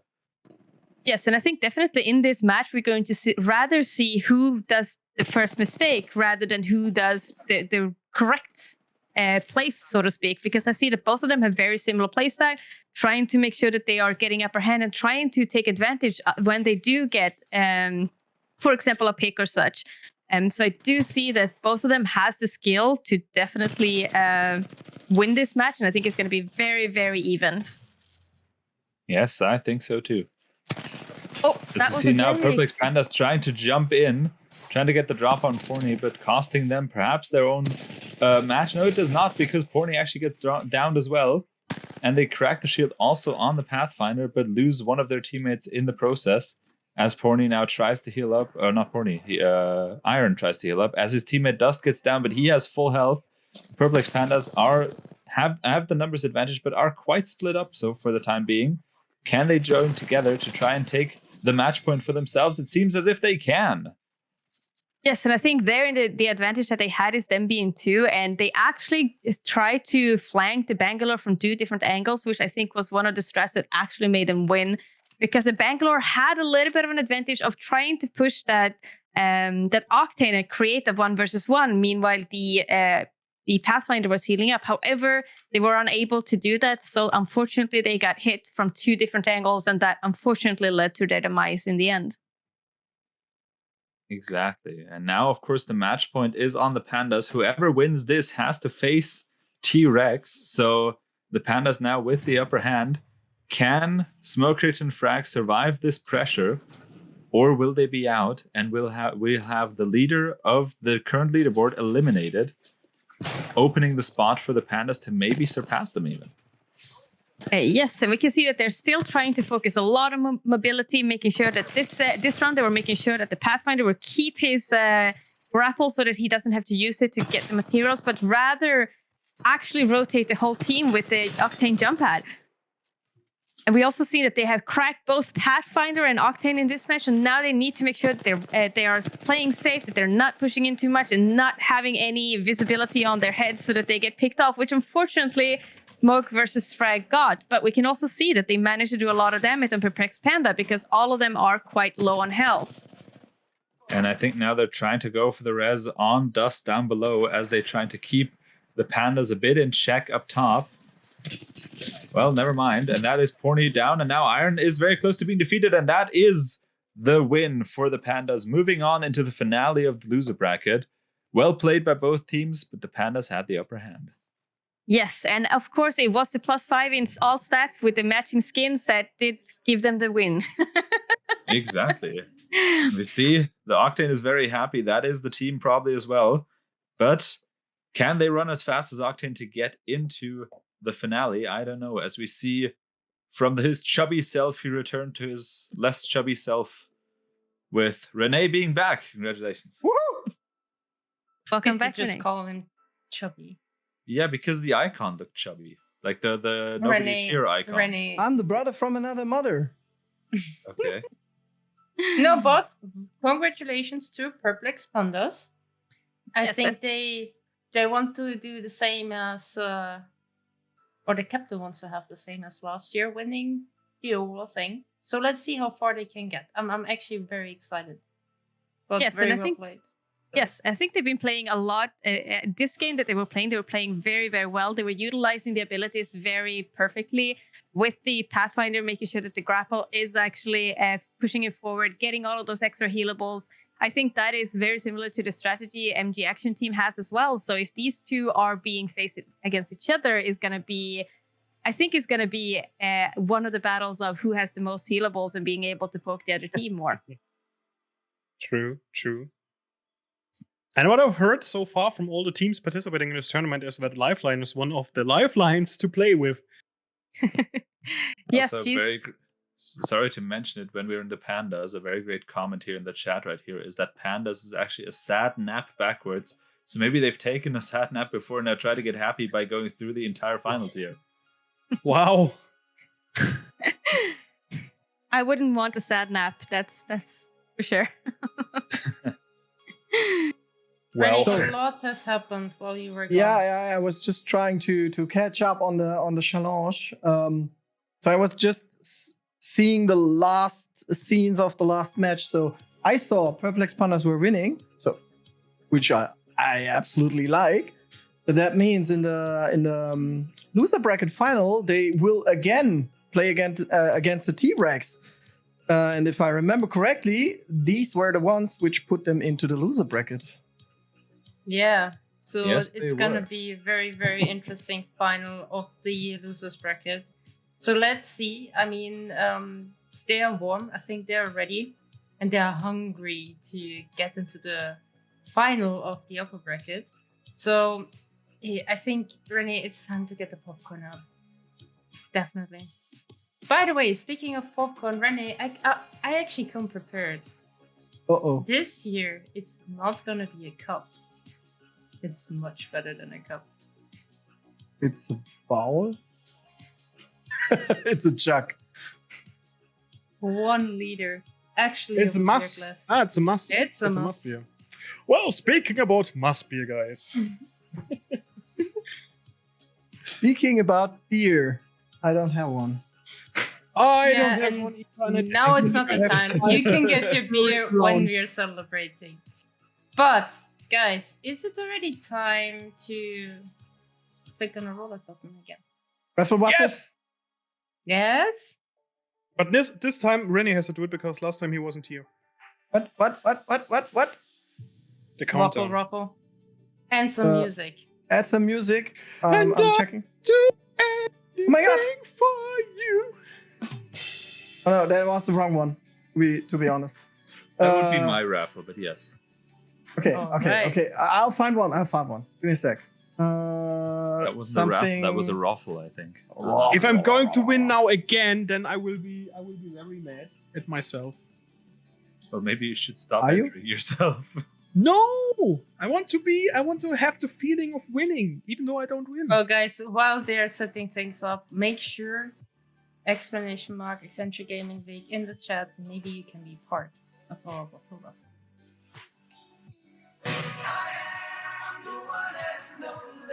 Assassin Mohan. Well, Nice. congratulations. Congratulations! As usually, write it. Sorry? Yeah, as usually, write it, Kate, in Discord. She will provide you with everything, and we will jump right into the game because I heard it's live. Exactly. And now Oh, we're once just again in back time. to drop off.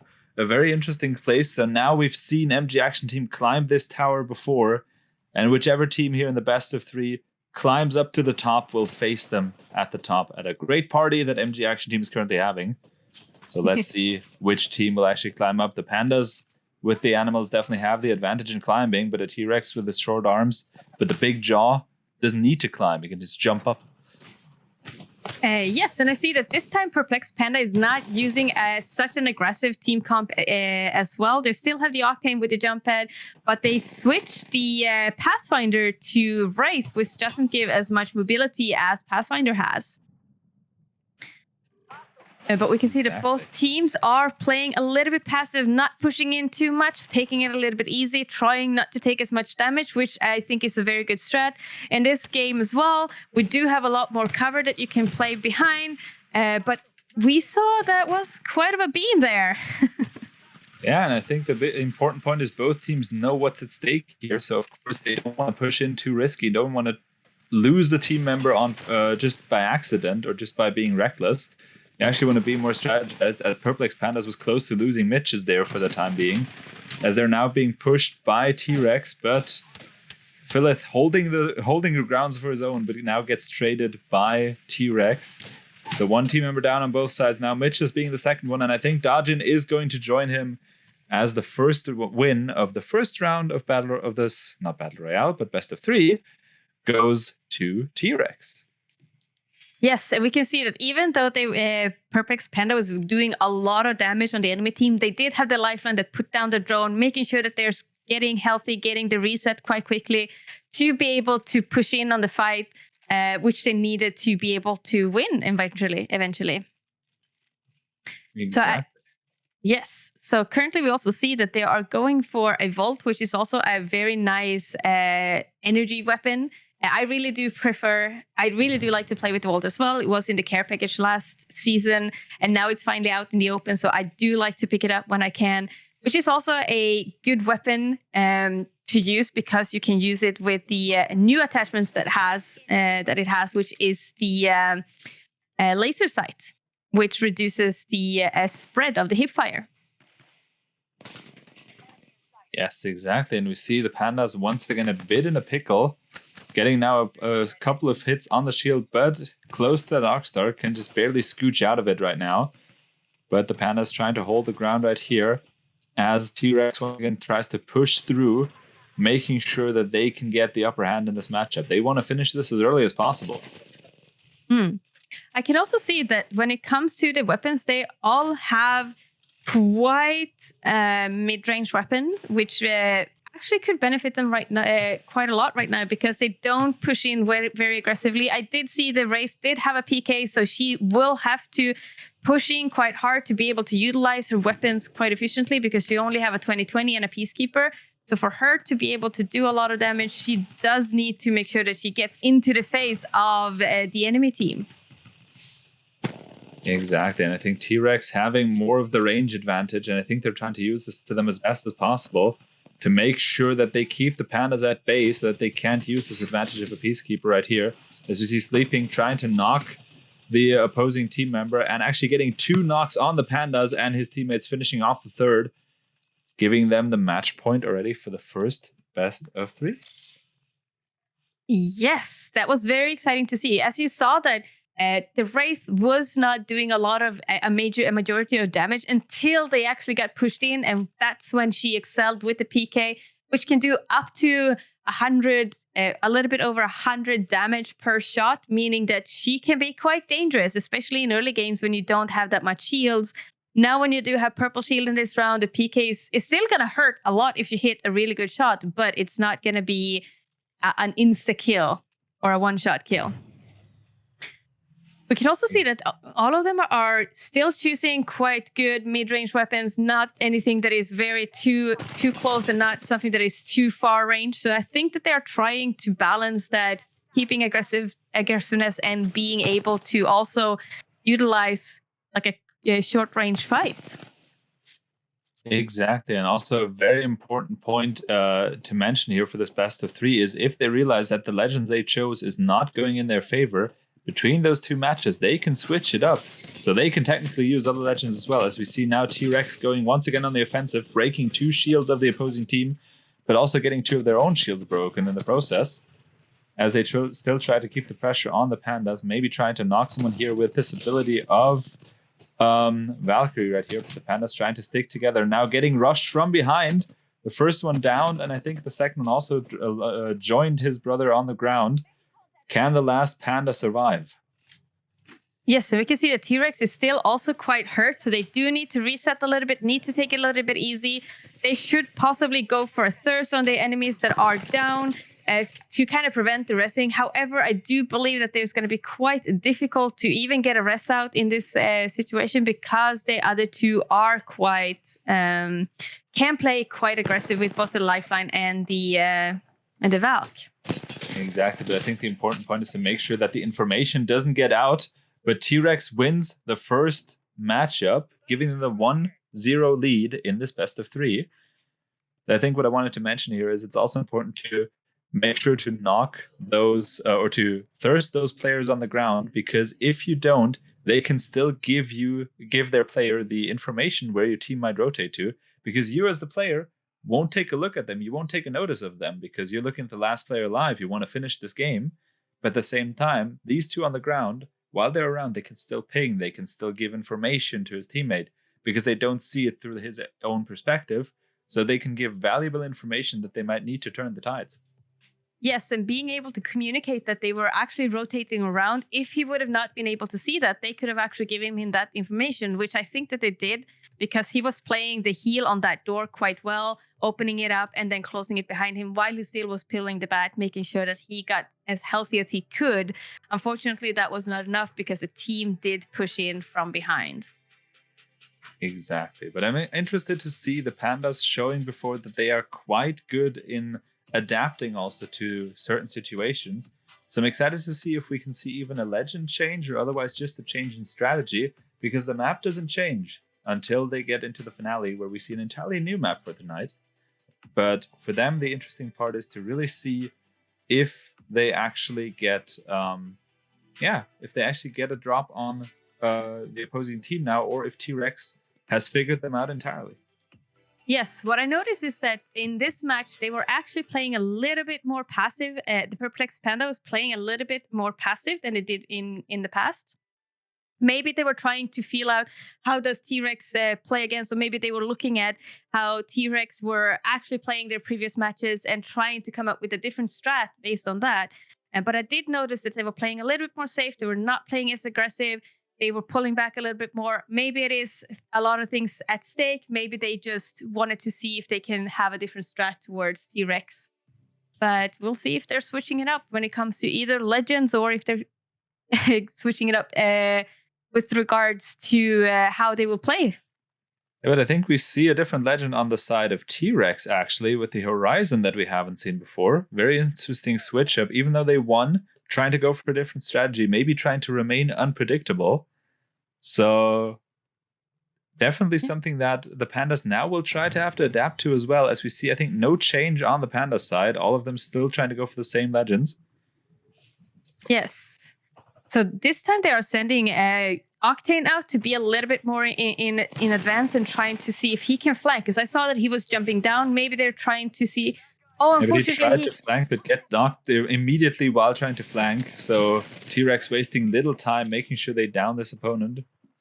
And now trying to push on the remaining team members of the Pandas with the numbers advantage that they do have. Now using the Q from Horizon to get a nice drop on the last Panda and securing them once again the lead.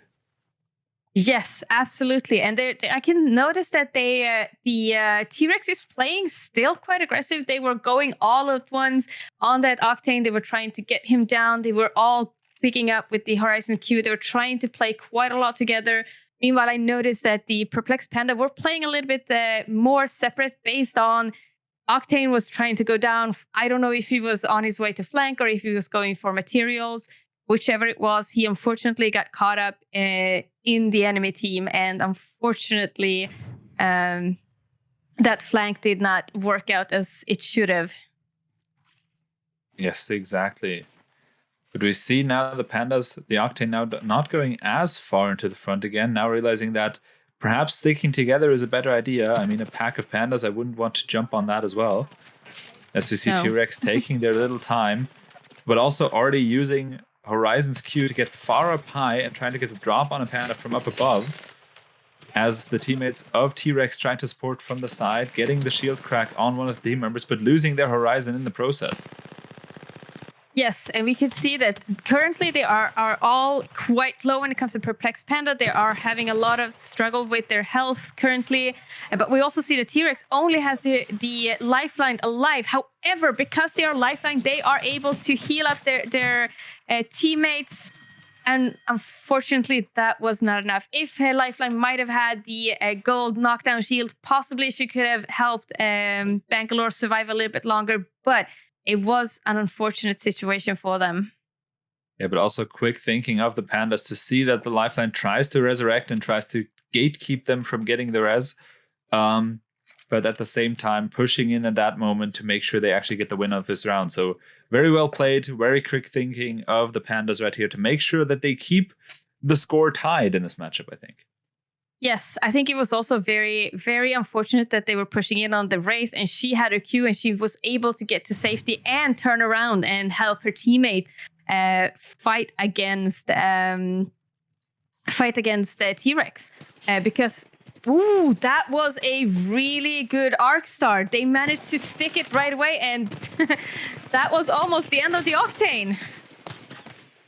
Yes, but in return, they actually get the knock on one of the T-Rex members, and I think the Octane tried to push through, but instead T-Rex resurrecting their own team member and taking care of the other two teammates at the same time, making sure they actually get the match point once again, a common situation for T-Rex, and they want to get revenge on MG Action Team. So now, if they win this one, it's over for the Pandas, and T-Rex gets their rematch against MG Action Team. Yes, for you who don't know about it, when it comes to the Arc Star, which is a grenade in Apex Legends, if you get hit by it, you first are going to get stunned for a few seconds, and on top of that, you're going to take a lot of damage, meaning that being hit by that one is actually really, really bad in this situation, especially in arenas where you don't have that much time to just retreat and heal up. Exactly, and now Octane trying to use his ulti that he just bought to once again go for a flanking position, trying to get them from the side, maybe this time working more to their advantage, as they haven't tried it again, but I think he's been spotted by the team of T-Rex, as they're now trying to shoot him. Yes, and we can see that unfortunately, currently, Perplexed Panda caught two of the members out in the open, and they were able to do a lot of shield damage on them.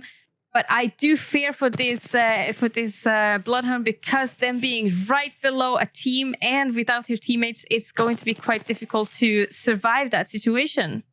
But I think they heard you, as they're now trying to retreat and regroup with their own team, also trying to get the heal up. And I think for all the teams right now, this is an important break point for them to make sure they get the heals up for all, from all sides, to make sure they're up for another encounter. The first one, both teams survived, but I think Philith might be out of syringes to heal that little piece of health, or they just think it's not necessary, but that little piece can be a huge difference.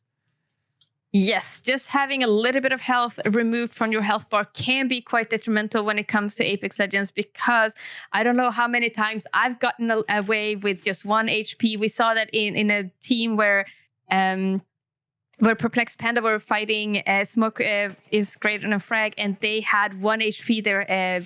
Pathfinder, but they managed to turn around anyway with that sliver of health. And now they're trying to push the Octane right here, but can't quite get a clear shot on him for the moment.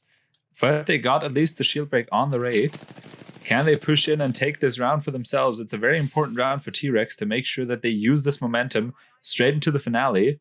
But it's also an important round for the Pandas, because if they stop their momentum right here, it could be a chance for a comeback from their side. As we see, Horizon takes it once again to the air, and now rushing after the Octane, trying to get the knock on him, but can't quite get it. No, never mind, they did get it, but also Mitch is at the same time knocking the lifeline, and now making sure to run after them. As Dajin gets thirsted, very important to take this player out of the match entirely. Oh, they were trying to push in and trying to get a lot of damage on the person without them getting the bat off. Unfortunately, that was not successful, as they kept their backs cleared by their teammates.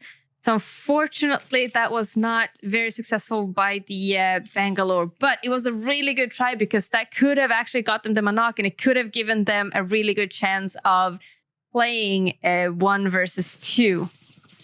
Now, of course, they have the numbers advantage. Tried to go for the res, but can't quite get in. And is now stuck in the zone and has to push in against both pandas. And I think this is the first time we get to see an overtime match. Oh, exciting. Because now, as we mentioned before at the start, for arenas, you have to win with a 2-point lead.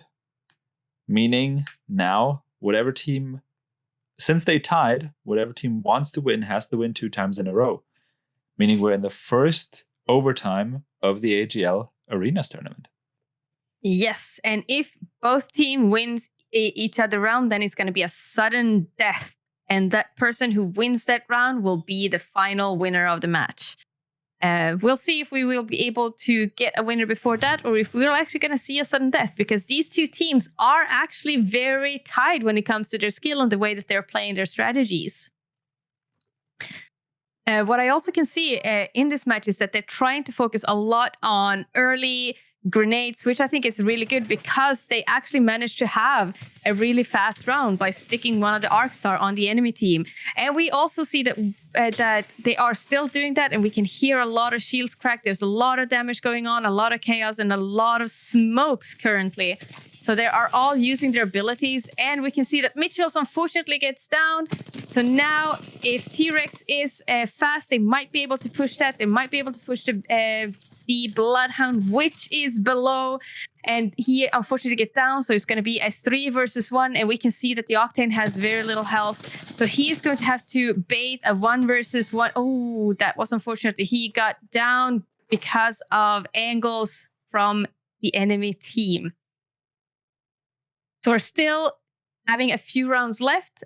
We are going to have to play some more, which is very exciting. As I said, these two teams are extremely even when it comes to their skill level, meaning that it's going to be just a few teeny tiny mistakes that are going to determine who is winning or who is losing, because both teams have a really good strat. Both teams are very even when it comes to understanding the game, and they do know how to use their guns because they have a lot of really good shots on the enemy team. So right now, it is just to see who accidentally does one more mistake than the other team. And as we can see now also, Octane has the digital threat, meaning that he will not be affected by Bangalore smokes, which was one of the things that they actually struggled with last time. And Octane is being pushed by Horizon. Unfortunately, Horizon gets down, and now they do have another knock. Perplex Panda has 2 knocks on T-Rex. However, because T-Rex is having the lifeline, she's able to actually rest them. And unfortunately, resting did not help them win that round. It was a very good try, and that is the benefits of the lifeline, being able to rest in that situation, being able to get your teammates up. Unfortunately, Perplex Panda did notice that and did push in to try to make sure that the lifeline didn't capitalize on the best abilities that it has. So let's see. It is very exciting. We can see the team is definitely very even. It is just these tiny little things that will eventually determine the end of this game. I'm wondering if they're going to continue using a lot of grenades in the beginning, if they're going to try to focus on getting an early pick on with the Arcstar. I think I did see an Arcstar on Horizon. Yes, I do. And they're going to try to use that to crack a shield and hopefully be able to do a quick push and try to win the game quite early. We do see that Lifeline is having a really good angle on that Octane. She did crack, and she is telling her team that he is there. He's going to be low. Unfortunately, Perplexed Panda did get Bloodhound down. So now T-Rex has the opportunity because they are 2 versus Perplexed Panda has 1 down. And they're going to have very low health. Now they need to back down. They need to make sure that they are resetting. They do know that T-Rex is only 1 person. Oh no, they are actually 1 versus 1. So now they have the possibility of actually resting up. Lifeline seemed to be quite safe when it comes to that, because you can see that the enemy team is on the high ground. She's going to turn that 1 versus 1 into a 1 versus 2 with one of the best abilities that she actually has in this game, which is actually very beneficial. But we also do see that Perplexed Panda did manage to stick a rest as well. So they are turning it into a 2 versus 2. Currently, T-Rex has not thirsted the third one, meaning that they could actually turn it into a 2 versus 3. Unfortunately, T-Rex did lose the Horizon again, and now Lifeline needs to unfortunately try to clutch this round. But having all of the angles from Perplexed Panda did not help, and unfortunately, Lifeline got downed. It is definitely an exciting match. There's a lot of things going back and forth. They managed to capitalize on that Lifeline, unfortunately. Even so, the Horizon did manage to get down. It was very unfortunate. They did trade the rest. They did. The Wraith did rest the Bloodhound, making sure that they turned it into a 2 versus 2. Unfortunately, the Octane did not get a rest, but they managed to clutch that and get a win. So now it is sudden death, meaning that whoever wins this round is going to be winner. So if T-Rex get this one, they will win and get to the winner's bracket and be in the finals. Otherwise, they're going to have to play one more time on this map. Currently, both teams are playing a little bit passive, trying to take it a little bit easy, not pushing in too much. Perplexed Panda did almost get the Bloodhound crack, but he's trying to just focus on healing up, getting a bat off, trying to take it easy, making sure that they're resetting properly, making sure that they're not too unhealthy before they engage in a fight, trying to keep a few angles and trying to make sure that they are... Oh, we can see that Arcstar did almost hurt the Bloodhound a lot. He is very low health, and if T-Rex could have capitalized on that Arcstar, they could have possibly won the round. Unfortunately, they did not. There is still 1 on Perplexed Panda up, and there are 2 on T-Rex. Will Wraith be able to clutch this round? She did push in the rest. She heard them trying to rest up. And will they be able to get it? Oh, they got down to Bangalore, but there's still a Horizon up. Wraith had to use her Q to Q out, trying to reset, trying to get some shield on her, and she did get the bat off. Now there are 1 versus 1. They need to win this round, and unfortunately, Wraith did not make it. She got her shield cracked first, and Horizon managed to use the high ground to be able to push in on the Wraith and win. I did thought that this was going to be a sudden death, but apparently there's still going to be a round, it seems like. So I did calculate those rounds incorrectly. So let's see if they are able to win this match. All of them has red shields, meaning they have the highest shield that they can ever have. Now it is going to take a lot of damage to take each other out, and they're going to have to fight to the death. As we can see that they have a lot of nades still. They're trying to utilize that. It seems like Wraith is going to try to stick a good nade. Octane is throwing his frag to possibly break the door and then get the Arcstar on some early damage. There's a lot of nades going back and forth. Unfortunately, none of them is doing any major damage. It is just trying to zone and trying to ensure that they are getting some damage and understanding where is the positioning of the enemy teams. Currently, T-Rex is trying to position a little bit in the back, trying not to get caught up in the open. And we did see that Horizon used her Q to disengage from that fight because she almost got caught up in the crossfire right there. They're still trying to play very slow. There's still a lot of nades going over and over. Everybody's trying to just not play too aggressive, trying not to get picked off. We do see that the Lifeline is getting her shield almost cracked, so he does need to back off. And Perplexed Panda has a knock on that Bangalore. Unfortunately, Bloodhound is going to be quite low. And it seems like they got stuck by that Arcstar, which was unfortunately, and I do believe that the Lifeline managed to get the rest off because of that, which was very, very unfortunate. there are still a possibility to rest that race. However, they do need to take a trade-off. Do they need to push on that, or should they actually just try to have this 2 versus 2? We can hear that they are actually resting the Wraith. Maybe she can queue out. Maybe she will be able to utilize that. And we see that Lifeline is the only one left on T-Rex side. We do know that there are some people still left from Perplex Panda. They're 2 versus 1. Will Lifeline be able to clutch this, or are they going to be able to push? Yes, Perplex Panda managed to push that Lifeline. And in the end, because of that last-minute rest, they managed to actually win the fight, get 2 angles on Lifeline, and win the match. That means that Perplex Pandas will going into the winner's bracket, and they will be facing off MG Action Team. So unfortunately, T-Rex did not manage to get their, will not be able to get their revenge on MG Action Team this round. However, I think that both teams played extremely well, and they were doing a lot of really good strat with playing with both advantages and disadvantages, trying to focus on playing slow when needed and using a lot of grenades to kind of capitalize on advantages. So hosts, what do we have in store for us now? Damn. It's so We're amazing. back. It's always so amazing Congratulations! to see when the teams got back to the team who sent them to the lower bracket. So it's a nice storytelling from the point of view. It's a nice storytelling for Perplex Pandas to win against T-Rex after such an amazing and very intense match.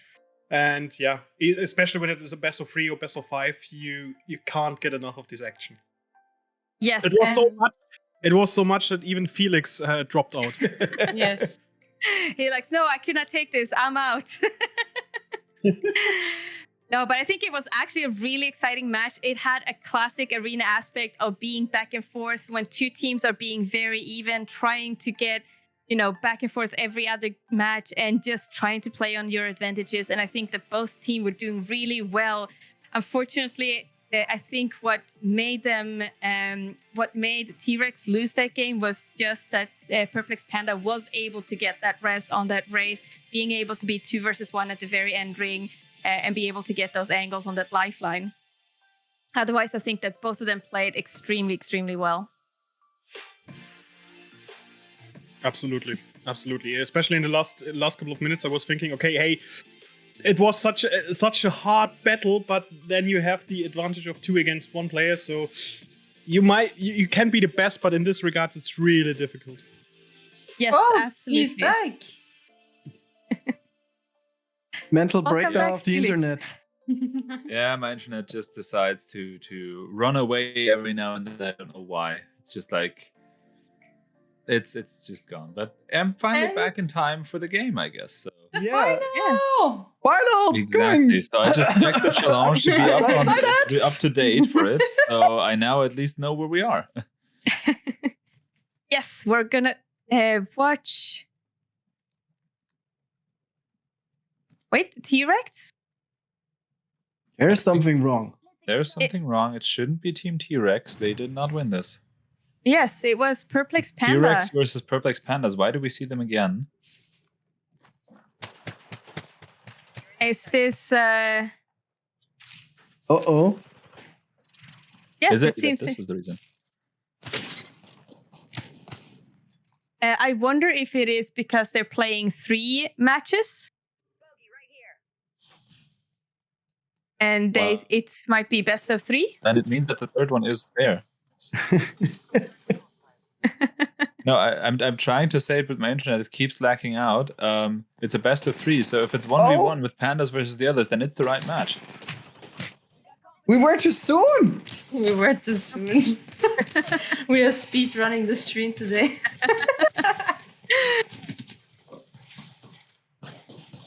Yes. Okay. So then let's continue on. Unfortunately, Felix had to drop off again. So then I think that we are having some issues with the leaderboard as well. I think We'll so. have to fix. Yes, we will No, have we to fix don't. it. I fixed it. It's fine. Okay. We were all relying on a leaderboard, right? And everybody was looking there and we're seeing the Perplex Pandas were winning. So it's a 1-on-1. That is the final match for the loser bracket. Yes, and it's going to be exciting because both of the teams are very, very even at this point, and they've been playing very evenly throughout this whole game. I can see that the Purple Panda is using a G7 Scout, which is quite interesting. It has a really fast fire rate. However, it's also quite used as a long-range weapon. Exactly. But now I think T-Rex getting the upper hand in this matchup, securing the first win for them, and I think they want to end this one quite fast because, of course, they want to get right into the finale. Yes, absolutely. And I do need to say I will apologize because it was me who confused the winners of the both games. So that was my apologies. It's fine. Shame. Yes, so that is good. But we get to see another game, which is super, super exciting. We get to see them play again. And I think these games has been extremely interesting because they are playing so well together. They are playing so well against each other. But we can see that T-Rex has again switched back into Valkyrie, which they did not have last match. They did switch it into Horizon. Other than that, there is no changes in the setup on how it is when it comes to the Legends. Exactly, and now get the pick directly on the Wraith who tried to go for the pill, and also now breaking the shield and downing the Bloodhound entirely, leaving them with a 3-1 lead right now. So T-Rex wasting little time in this matchup, trying to make sure, and they also have the second person known who doesn't have a shield anymore, and that is a very fast pickup of this matchup, securing now the entirety of the match points yet to come. Yes, and it's very, very interesting the way that they are still playing very similar strategy as they played previously as well. They're trying to not go too aggressive in the beginning, trying to ensure that they are taking the advantage of the of poking, trying to get the advantage of the healables. Unfortunately, last game, Wraith got down while she was trying to get some extra healables because I think she was running out. Yes, exactly. And I think that might have cost them that round entirely because that early pick-off, immediately put them in the numbers disadvantage. And I think that might have cost them this round. And of course, now there's a huge boost for T-Rex. If they can not rush this one, but actually play it safe, they might be able to win this round for them and be instead the ones to face MG Action Team in the finale. Yes, exactly. T-Rex still have the possibility because I managed to fuck up. So that is really good if they were able to actually push in and maybe meet MG Action Team soon. And they got it down on the side of T-Rex, but Purple Panda's heavily damaged by that Valkyrie attack and now close to even downing the Wraith entirely. As yes. T-Rex is trying to instead of rezzing their teammate, going for the picks on the Pandas, picking down 2 of them, leaving it to a 1v1 focus versus Mitches right here. And that is the deciding factor for T-Rex. They heard us talk about Pandas winning and they decided, no, we're going to do a 3-0 and we're just going to finish this one right up because we're the ones in the finale. Yes, exciting. So they will actually be able to try to get their revenge, which is absolutely fantastic. Exactly. Very well played by the Pandas as well. So they managed to get quite far, being the 3rd place in Apex. So congratulations to the Pandas as well for quite an amazing match that they did. Yes, I think that both the teams had really great performances in all of the matches. They were trying to play at their advantages and they were trying to play in a good way, trying to make sure that they have as many picks and shield cracks as possible. But T-Rex did manage to get it a little bit better. They managed to get that down. Unfortunately, that 1v1 in the end was not enough for Perplex Panda to be able to go on to the next round. Exactly. I think with that, we only have one more match left, which is MG Action Team versus T-Rex, the rematch. Yes. And I think with the map, it's pretty evenly said that MG Action Team wants to have a party at the top of drop-off, but T-Rex is about to crash that party, or they might be crashing that party. Let's put it this way. Let's see who's crashing whose party. Exactly. But it's going to be very interesting. T-Rex is going to get their revenge on MG Action Team, or going to try to get their revenge on MG Action Team. Yes. And I think it's going to be very, very interesting. So let's see what the host also has to say. So as we were minorly confused at the very beginning, and so I was happy that we saw a third game now, and actually it turned out that the Pandas did not win it. So my heart was bleeding a bit because I love the story, as Florian says. So I really love the story of the comeback. Maybe we see another comeback now. Yes, absolutely. I was unable to count to 3, which math has never been my strong suit. So. And I was gone in the void of the internet, so I unfortunately wasn't able to say anything. Yes. When I came back, I was also like, "Oh, the Pandas won. Okay, fair enough." And then I realized halfway through, wait, something is off. That doesn't really make sense. Yes. Well, let's just admit it. We all just want to go home, right? I want to see the final. I don't know if we want to go home. We have a finale here for a match. I don't know who wants to go home. I'm at home, so I don't have to. I'm home. That's fine for me. Yeah, I'm home as well. So let's. What are you doing? Hold on a minute. Give me the finals. I'm questioning what's happening up there. No, I'm but ready for this match. Marina, Felix, what can we expect now from this final? I mean, we have 2 very strong teams playing against each other, so it's gonna be super tight and exciting. But what are some strengths of those teams? Well, I would say that MG Action Team already has played against T-Rex, so both of them having played against. The question is, have they been watching in the chat, looking at whatever T-Rex has been doing so far, and perhaps even taking up on this information, as in the same moment, we have T-Rex who are now on fire trying to win this tournament for themselves. But I think what they still have in mind, and it's the question if they can overcome it, is they've lost to this team once before. So the favorite for this match still is quite clear from on paper. But the question is, has the losers bracket given them some valuable insights that they need to turn this around? Yes, and so far I've actually, when it comes to this next map, also it's going to be a quite open map, meaning that there's going to be a lot of possibilities to use long-range weapon. We have not seen any of the teams actually pick up anything long-range. We did see Perplex Panda picking up a G7. However, except for that, a lot of them has chosen mid to close-range weapons.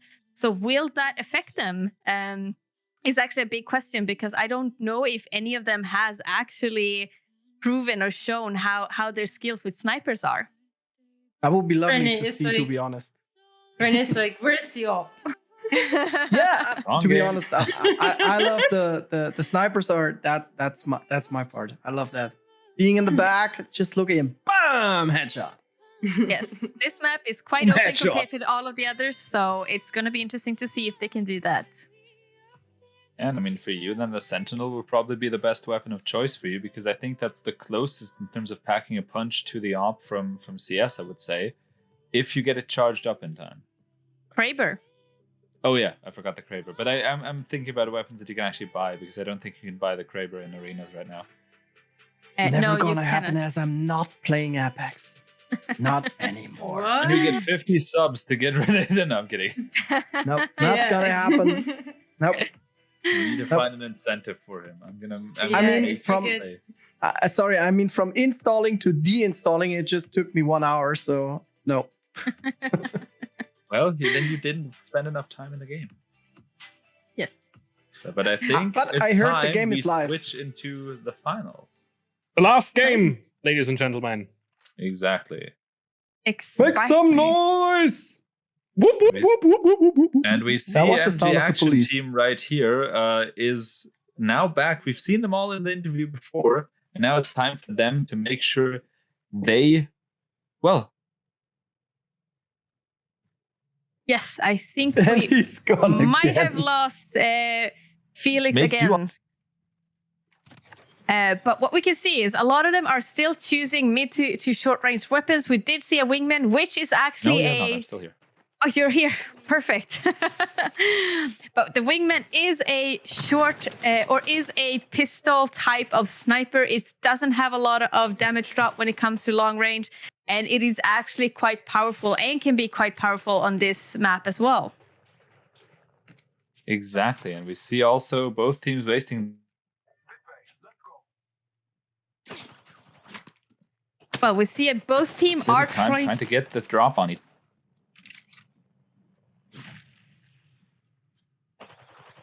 other.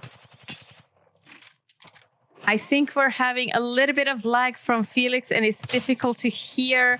But we do see a crack from T-Rex on MG Action Team. Will they be able to capitalize that? It's very difficult to say, because we can also see that T-Rex is having cracked teammates as well. Their lifeline is getting quite low.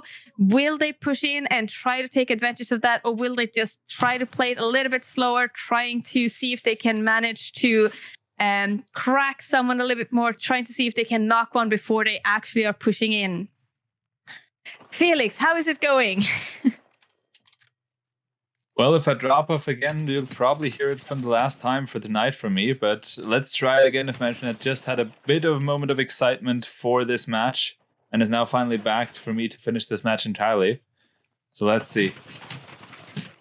Yes, you see MG actually tries to push in, but T-Rex having the high ground on this place right here, making sure that they actually pick off MG Action Team right here. Can they get the res on their teammate that's down? They can, but lose the lifeline and now the res teammate as well, leaving it to their own teammate to somehow try and finish it as well. Yes, we see it. MG Action Team are 1 versus 2, because we did see that the lifeline managed to get a res off. Will they be able to? Oh, it actually got 2 reses off. So now it seems like it is a 3 versus 1, which unfortunately meant that the Bangalore had to go down from MG Action Team. Exactly. So, Felix, what is your favorite gun on this map?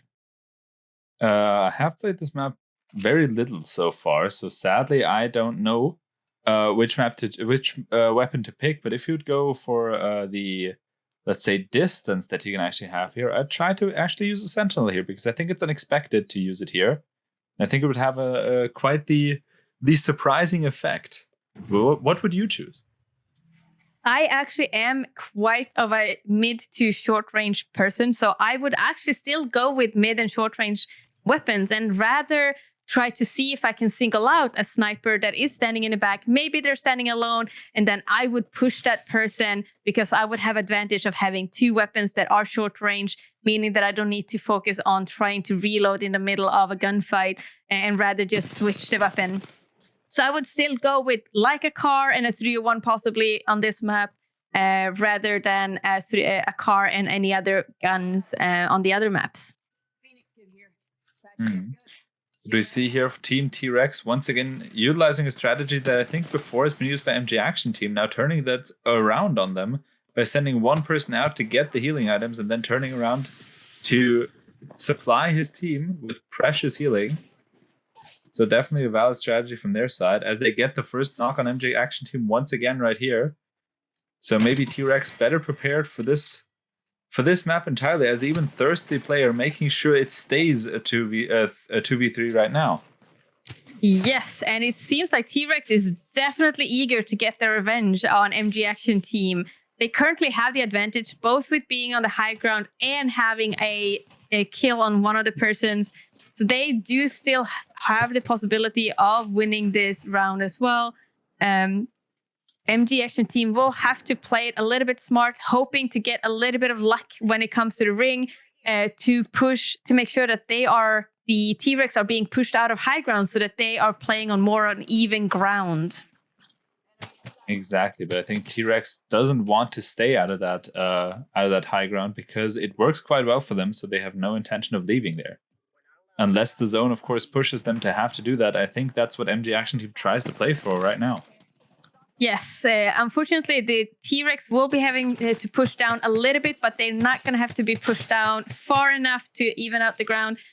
So currently, they do still have the advantage, and we can see that they're hitting quite a lot of good shots on that lifeline.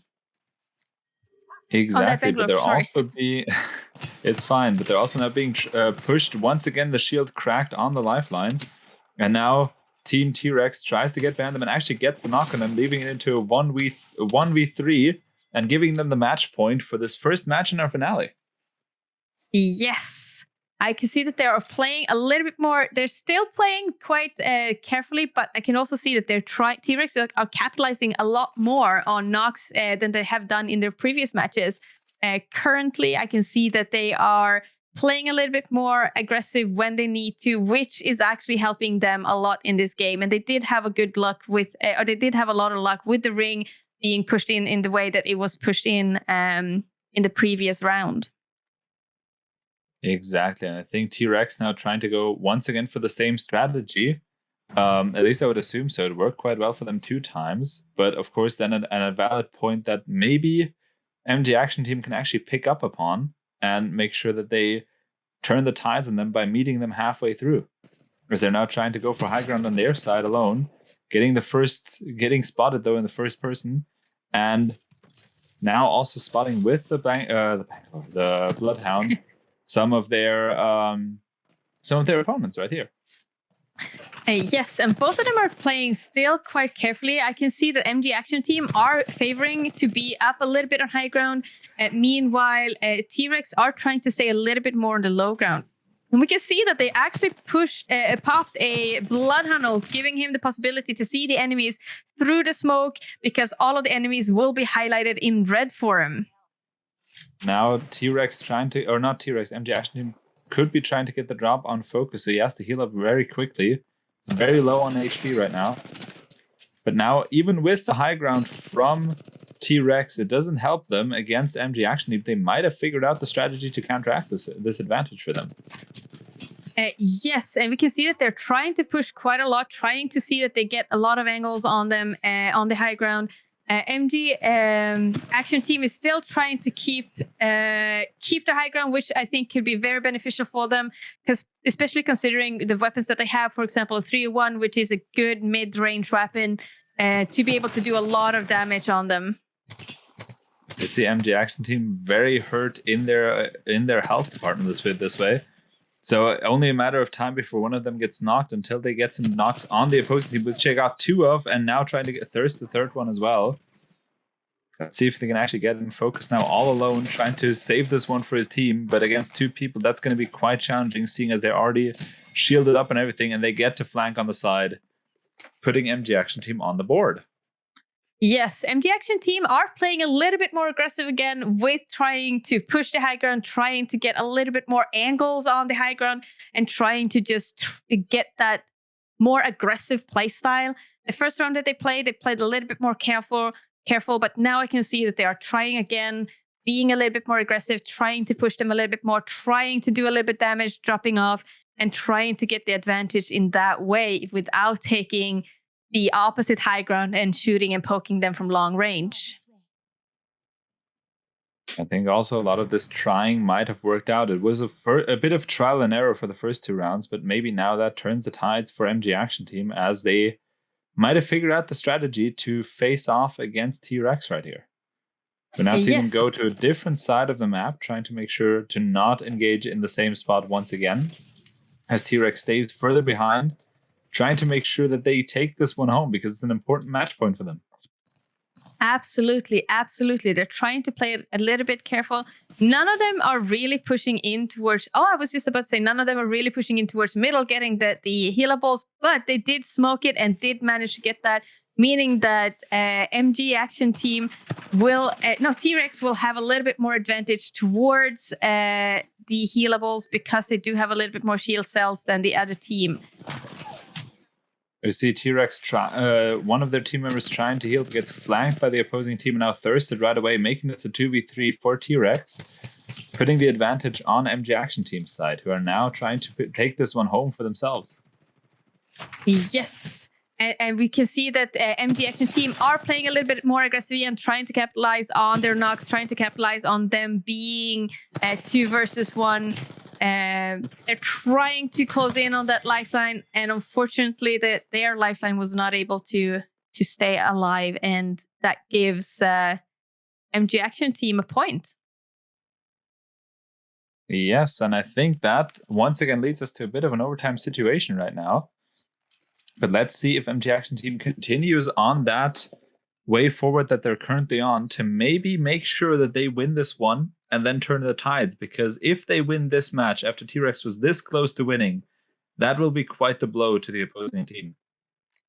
Absolutely. And we can also see that T-Rex's Bangalore actually has the prestige skin, and she does have the higher rank of it, meaning that they have been playing Bangalore quite a lot.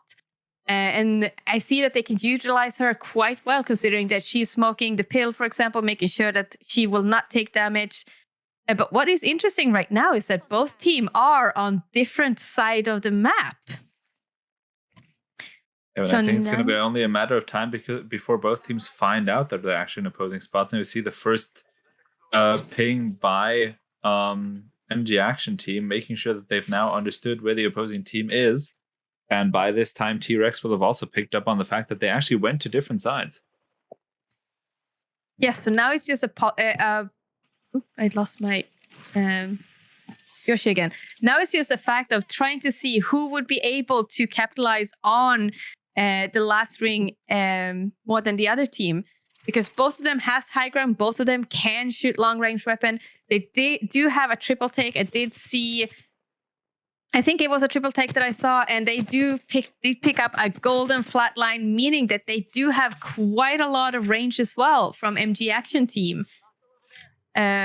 Meanwhile, we can see that T-Rex has a little bit more mid-range weapons, which is not bad in this map as well, because it is not going to be very, very far distances. But MG Action Team will have a little bit more advantage on the long range than T-Rex currently have.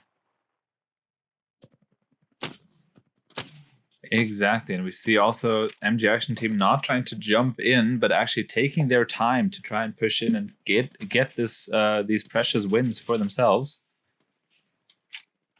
Yes, absolutely. And we can see that MG Action Team are trying to push in a little bit. They're still quite a little bit in the open, making sure the T-Rex can get a little bit of good shots on them. They do have a little bit of... Oh, they actually did get a knock. So now MG Action Team do need to decide, will they be able to rest, or will they be completely pushed by T-Rex? And it seems like T-Rex is trying to capitalize on it, trying to push and winning the round by being aggressive when they actually got the knock. This is exciting. It is very, very even. I can see that both teams are definitely being able to spot when they have the advantage and when they need to be aggressive and when they should be playing a little bit more passive. So I think this is most likely going to be an overtime type of game where we're going to have to see them fight each other quite a lot. Maybe they will become tired. We will see who has the best endurance for this.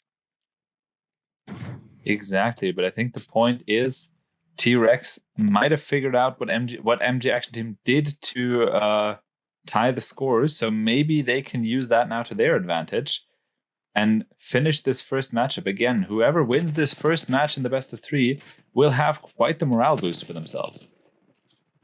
Absolutely. We know that MG Action Team has a bit of confidence because they know that they already won. But T-Rex is eager to get that win over MG Action Team because they want to show that they were not being eliminated because they deserved it. They want to prove to themselves that we can actually take down this team.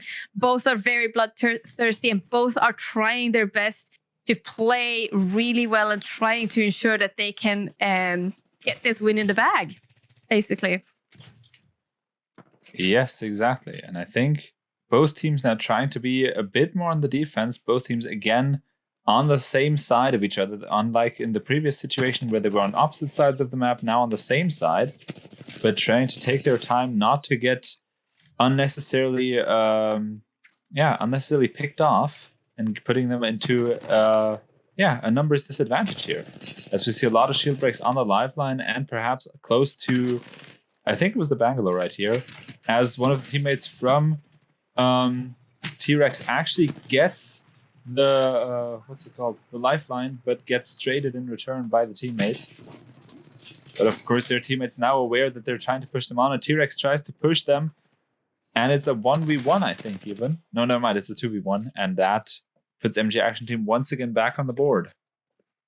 Yes, it is so even. It is definitely crazy. I think it is very interesting to see how they're both trying to be both aggressive and passive at the same time. We saw that T-Rex were pushing in quite well. They were being playing actually quite well there. Unfortunately, that push did not, that trade that they did not help as much as they should have.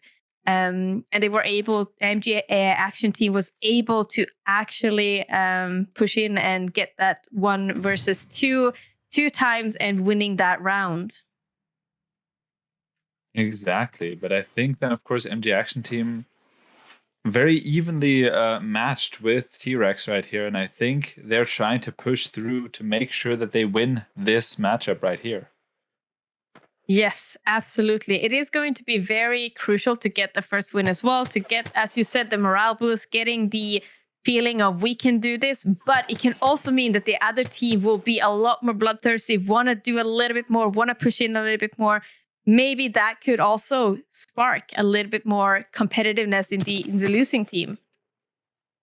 Exactly. And I mean, every round they get more and more knowledge on the opposing team, on their playstyle, and that of course helps them to somehow survive and somehow overcome the opposing team in these matchups. Yes, and we can currently see that MG Action Team does, or T-Rex managed to actually isolate one of the MG Action Team, but I don't think that they noticed that because they did not push in and they did not capitalize on the zoning that the Bangalore ult actually did. I don't think they noticed it as well. Otherwise, It would have been normally they're quick on the spot to try and pick off situations like these, but I think they didn't manage to find that in this situation. Yes, which was very unfortunate because I think that they also are trying to play a little bit safe because in case they did miscalculate that, it could have been quite detrimental for them as well. So they were trying to play a little bit more safe and not capitalize on that ult that they actually sent out. We also see that they're using a little bit more longer range with the G7, which is also a weapon with actually quite high fire rate for being a long-range weapon. Then we see the first team member of MG Action Team being picked off, now trying to go on the offensive to resurrect that person, but can't quite get it as the team of T-Rex thirst them, and now of course trying to get the lifeline that tried to go on the resurrecting approach, but gets traded off. Can the 2 remaining team members of T-Rex manage to overcome MG Action Team's last team member as well? Yes, unfortunately that lifeline did get down from the ring, I think it was, and that unfortunately actually that didn't matter that much because they managed to win the round anyway, because I think Bangalore managed to get a bat off and being able to push that Bloodhound that was still alive from the enemy team. Yes, and now that once again puts T-Rex in their favorite spot of hopefully capitalizing on the situation and making sure they actually win this matchup. So a good question of whether they can actually accomplish that. Yes, I think it's extremely exciting to be this even and being able to see them going back and forth, winning rounds, just seeing them pushing in. And I think that both teams are doing a really, really good job with playing this evenly and balancing being just capitalizing on advantages and not pushing in too hard. We also see quite interesting because they do have they picked up the devotion, which is a quite strong weapon in arenas because it does a lot of damage in a lot short time. But you also do need to have that little spin up on it before you can actually utilizing it. With the turbocharger, it's going to be faster, but it's still a really strong gun in arenas. So far, both teams are poking each other quite nicely. No one is really pushing in. They're just trying to see if they can poke, make sure that the enemy team has running out of healables. MG Action Team did manage to crack T-Rex, but they still have time to just reset and try to get their health back up. Exactly, and I think T-Rex trying to not take any unnecessary fights in this moment. They're trying to make sure to get an advantage, but MG Action Team has definitely the aim advantage, and they're making sure that they use that range to their advantage to well, as much as possible. And I kept saying advantage in this entire statement. Well, sometimes you just need the advantage. Exactly. But none of them has advantage as a teammate. No, they don't. Which I think actually could be a quite good legend on this map, because being able to rotate up very quickly could be very good on the party crasher, because it makes you being able to take high ground. Currently, T-Rex is the only one that has Valkyrie, who can actually jump up and down that quickly between the levels on the map, which is quite beneficial for them. And we see that T-Rex managed to get a knock, and they're trying to stay alive. MG Action Team only has the Bangalore left, and T-Rex does take advantage of that and actually wins. T-Rex wins this round by actually being very, very aggressive and trying to push in when they can. That was a very, very good... this was a very good match from T-Rex. Definitely. And I mean, also a great endurance by that team, since they really pushed through. Even though they had the advantage multiple times, they didn't back down when they got actually knocked back again, but pushed forward again and again and again to make sure that they, at the end of the day, come out with the first win of this best of 3. Yes. This was very exciting, because both of them were trying to play very passively in the beginning, trying to make sure that they're just poking, making sure that they are wasting the enemy team's healables, trying to not go too aggressively, just trying to kind of feel the whole situation. But then when they got a knock or anything, they were just pushing in, and they were just trying to focus on being aggressive towards the team and being very, very... trying to capitalize on the knocks and the cracks of the shields. So I think that they did that very, very well. Good. I'm going to be excited to see the next match as well. We're going to see them play again.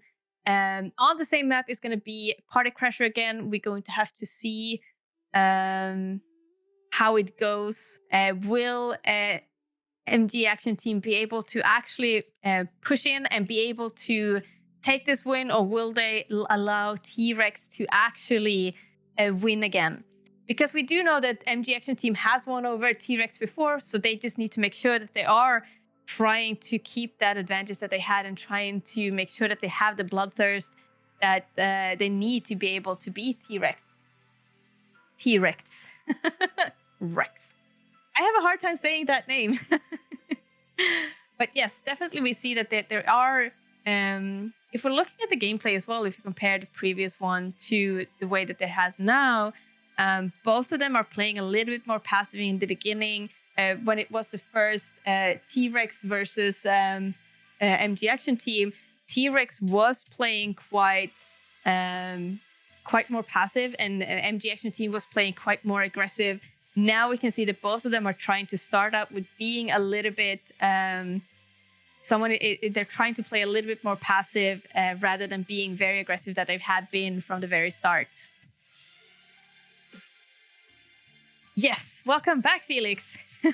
I think he has still some issues, so I think connection. So Cam is somehow there, sound is not there. I just got a text, so probably he's going to drop. Yes. Yeah, there he's gone. So let me take over for him for the last couple of matches, even though my knowledge of in-game Apex Legends is very, how to say, small compared to yours, Marina. So I do my best. And keep you entertained out there. Good. As long as you can have some really good jokes, it will be fine. Well, let me tell you about... Okay, no. Yes, but I can see that these games are so interesting right now because there's a lot of points actually at stake right now, and it's going to be like very interesting to see who actually takes the win because T-Rex is so eager to get the revenge on MG Action Team, and MG Action Team just need to make sure that they are staying bloodthirsty enough to keep their advantage over T-Rex. Absolutely. And I can't wait to see the game getting on. Yes, and we're actually on the Party Crasher is the name of the map, and it is quite it has a funny backstory to it. And as Felix have said on the other ones, what we thought is that when you actually being able to finish the drop-off match, then you're going to go into the party and, party into a win. So that was a little bit of a story behind because we chose the maps based on that, how you crawl from this jungle habitat up until the party and you can celebrate being the winner on the Party Crasher. Absolutely. Is there anything in this particular map, a weapon or loadout you would recommend for the participants? Because like we mentioned before we started this match, we'd like to see some long-range rifles. Yes. But sometimes in this kind of battle arenas, it's difficult to utilize those long-range weaponry. Yes, exactly. On the other maps, it is a lot of covers that you have. This map is a little bit more open. It has more possibilities to use snipers, for example. I would have wanted to see a little bit more like Sentinel or any sniper like that. But we did see a G7 Scout, which is a marksman weapon. So it is very, very close to a sniper, but not quite there. It has a little bit of higher fire rate and a little bit less damage. But it would have been nice to actually see a Sentinel, which I think is a really great weapon on this map in particular. And then combine it with something more close range that you can play. For example, a Volt, a car, an R99 that has a lot of damage potential and a lot of mid to short range. I like to see the Brocheck compound bow in usage. The Brocheck, it's actually such a strong weapon right now. It is ridiculously strong, but I don't think that you can buy it because it is currently in the care package, meaning that it is buffed a little bit extra and it does a lot of extra damage. So, well, you have to tell me a little bit about the care package. What is the care package for people who are not familiar with Apex Legends? Yes, so care package in arenas is actually a place or a package that will drop down on the map suddenly, and they will have 3 different guns that you can actually pick up, and you can use that gun in the match. It is going to be quite kitted depending on what stage in the arenas map you are. If you're in the first couple of stages, it's not as kitted, but when you get to the end, there's going to be golden weapons. It's going to be very, very, very strong weapons in there. Sometimes it's just not that strong weapons, but in general, there's very, very strong weapons. And it's extra weapons that you don't need to pay for with your crafting materials, but you can actually just get them for free.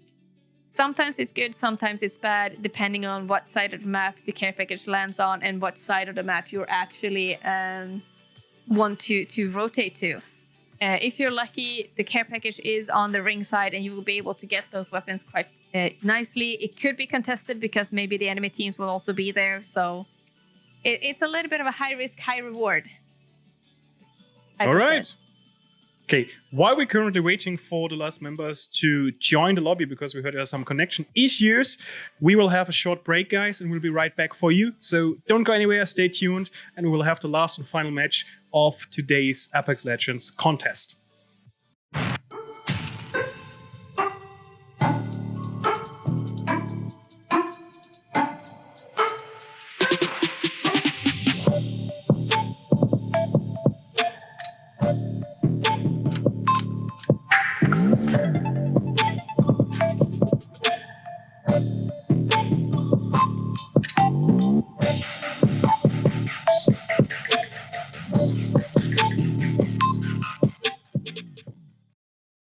Hello, ladies and gentlemen. Welcome back to a wonderful game, which is called Apex Legends. We have a couple of minutes left before we jump into the game, and we are having here 2 awesome teams going against each other. And not alone on my side is the wonderful, the beautiful, the one and only Pozdravlja vas Paolo. I wanted to say your nickname, but I can't remember it. Marina, hello. Yes, we are excited. I'm so excited for this match again because T-Rex won the last one. Now MG Action Plan is going to be bloodthirsty to make sure that they are not losing this next round. They need to make sure that they are getting this point because it's going to be definitely very important for them to ensure that they are getting it to 1-1 so that they can go into the third match and not... we can First shots being fired. First broken shield. But we're seeing a lot of different types of weapons here. We have some submachine guns. And, a nice shot here from Ryu Kenjin. Yes. He pinked the shield. Please. You are the expert. I'm just trying to make a play-by-play commentary. I can't replace Felix. I'm just doing my best here. No worries, you're doing fine, don't worry. I just wanted to say that I see that MG Action Team actually chose a Gibby this time, meaning that they are planning most likely to play a little bit more passive, trying to I think that they have been very successful being quite aggressive in their plays. So I'm quite curious as to why they changed to the Gibby in this match. Yeah, it's definitely super interesting. What I'm really interested about is both teams are utilizing the possibility of having prediction shots, but here we are now in a close combat. Kagune made a first kill and does the second one. That was a really fast thing from him to do. And what can I say? That was a really fast affair. And I'm a huge fan of this prediction shots because this is something we see in different kind of esports titles happening all the time, especially when it comes to Counter-Strike and Rainbow Six Siege, where it's really necessary to do these. And now they will be utilized in Apex Legends. And Kagune here on the right side, as we can see, so far the man of the match. Yes, absolutely. I am still kind of curious about the pick because they have been so successful being quite aggressive. I wonder how they're trying to utilize the Gibby to try to play more passive. They might be using him as a chance to push forward because we did see in the previous match that when the Bloodhound was pushing in, they got picked off a little bit, taking a lot of damage that they shouldn't have taken. So maybe the Gibby pick is to play more aggressive, putting the dome down to be able to get some free pushes on to the enemy team. Nice shot here from the T-Rex. As we can see, it's like they trying to reach each other slightly this time, even though heavy shots here. Heavy shots getting in. And the first shields are almost empty. So they have to rejudge that. And as we can see on the left side, the first ring is coming in, and the last second was to begin with drawing nearer, and now we're having here, I would say, Mexican standoff because all the people know where the opponents are, but they can't really proceed. And in here, nice shot from the T-Rex, and they get shot from all angles, as it seems. Yes, and we can see that the horizon is also getting quite low, both from her shield is completely broken and she got half health, so she is a little bit in trouble, but I think that they're using the bubble to actually protect her to make sure that she is not being pushed in and being able to safely heal up a little bit. We can see that she's not healing up her shield, so I wonder if she actually doesn't have any heals or any shield heals. Yeah, unfortunately, we can take a look into the inventory, but here Piratengurke needs to recharge its shields immediately, otherwise he will drop as soon as he's been spotted by the opponents. But he's still holding up, and Kagune here is really dropping low, even though his shield is still up. Now here we have close combat. Fives still be able to live through this combat, and he takes out Ryu Kenjix. But Piratengurke on the other hand was able to take out Focus as well. So we have a 3-2-1, and that's it for that. So Piratengurke and his teammates were even able to overcome their opponents still, even though their shield was down completely almost. Yes, and you can see that they were pushing in and playing quite aggressively, even though they had very low health, because they knew that the enemy team was also hurting. So being aggressive in that sense and not completely always heal up your health means that you can actually help your team. And if they are already engaged in a fight, you can get a flank and actually not take any damage, which is a really good strat in Apex Legends, being able to support your team and not take the damage and not take the attention of the enemy. But it's also a risky game to play because if you get one more shot, you're down and you can't even help your team with anything. So okay, you in got this one. in this Great of your certain volley. situation, Sucker they were able to utilize it. So let's see what the answer of the opponents will be now. First prediction shots. Enemy was spotted. They tried to flank it on the right side, but the team managed to rotate themselves, and we now have here still an open situation. Sleeping spotted the first opponent. Asparagus. Taking the first shots, the abilities will be used. Which is also something which we haven't talked much about. Except for Lifeline, because everybody knows what Lifeline does. Yes, and since this game is quite fast-paced, it's difficult to go through all of the abilities of every legend. However, Lifeline has been predominant in most of the team compositions, so she has been quite easy to talk about. But we can see that a lot of these legends that they have. Yes, they did. MG Action Team did manage to get down one of T-Rex's members, and they're trying to play aggressive again, and they're trying to use the Gibby ult. They Smoke have or nade? nades, Nade. yes. They have been able to. Nice. They were ruthless. Really, This really match. good. Really, really good. They utilized everything they had at their hands, and in the end, you've seen it. It was a 1-2, and they just were able to rush in and take down the last opponent. So Fires, Pirate, Gurka, and Kagune take here the win in a really, I have to say, dominant fashion. Yes, absolutely. And I think that the switch to the Gibby was actually quite beneficial because they did the second thing that I said is they were playing Gibby a little bit more aggressive. The thing with the Gibby is also he takes less damage because he does have ability called Fortify. It takes 30% less damage than all of the other legends, meaning he is a little bit tankier. He is able to actually control the fights in a little bit of that way, and being able to use his dome, which is unbreakable, and you cannot have any abilities back or forth through any of the abilities that they have. They were able to utilize him to play more aggressively, even though he's a defensive legend. So they did a really good strat there of utilizing a legend that is more designed to be passive into a more aggressive playstyle. Yeah, and it was really interesting to see in the first match of this confrontation between the teams, they used more smoke grenades, but even in the first round, it was almost everywhere. In the second and third round, I didn't see anything of that. They used some abilities regarding of grenades, as I mentioned, a nade, because I was not sure if it's a smoke or a nade. So yeah, it was really interesting to see, really competitive in a way, but still too dominant from one-sided, or it felt more one-sided than the game we watched before, where we unfortunately announced the winner beforehand.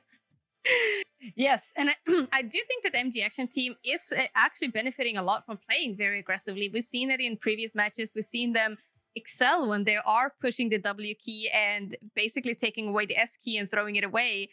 Being able to be that focus, being able to be that aggressive in the team comps has actually helped them. We saw that also in the first round where they lost to T-Rex by playing quite passively all rounds.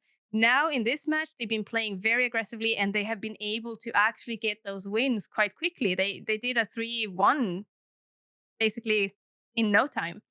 So I think that they benefit a lot. Yeah, basically being a force, a wrecking ball just rushing through the enemy team. And unfortunately, T-Rex did not have anything to actually prevent them from doing that, especially with the Gibby being able to take more damage and being able to use his dome to protect his team. What I was looking forward to, because we talked about this yesterday, Apex Legends was created based upon Titanfall 2. And I talked to the developers a couple of months ago about why they didn't involve wall running, because I think especially arena battles could benefit from this gameplay mechanic. So it's a shame that we don't have it, but they kept the gameplay, the gunplay, and it felt very quick and very nice. And now we're here in the next match and really looking forward to see those teams going against each other again. Yes. Fun fact, there is actually a way to glitch so that Octane in this game can wall run. But well, I think it's not the way meant to be. No, probably not. As you can see now, both teams are on the opposite side. Oh no, they're not on the opposite side. There's only one person that they send out to get some materials, but they're still on the same side. And we'll see if playing this passive will help MG Action team, or if they actually do really benefit from being aggressive. Nice shot there with the Peacemaker, I guess. Wingman. No, Wingman. Yeah, Wingman. Sorry.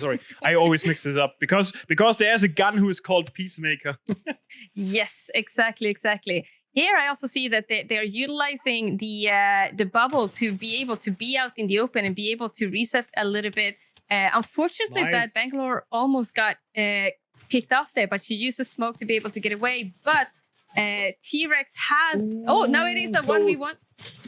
Both have traded. Bang is cracked. Bang is down. Unfortunately, Focus is very low health. Both are really low health. And now it's just who gets the last shot. Oh. It didn't. Who did it? Because I didn't see anything in the end. Oh, it was... T-Rex. This time it was... I think. Yeah, it was T-Rex this time.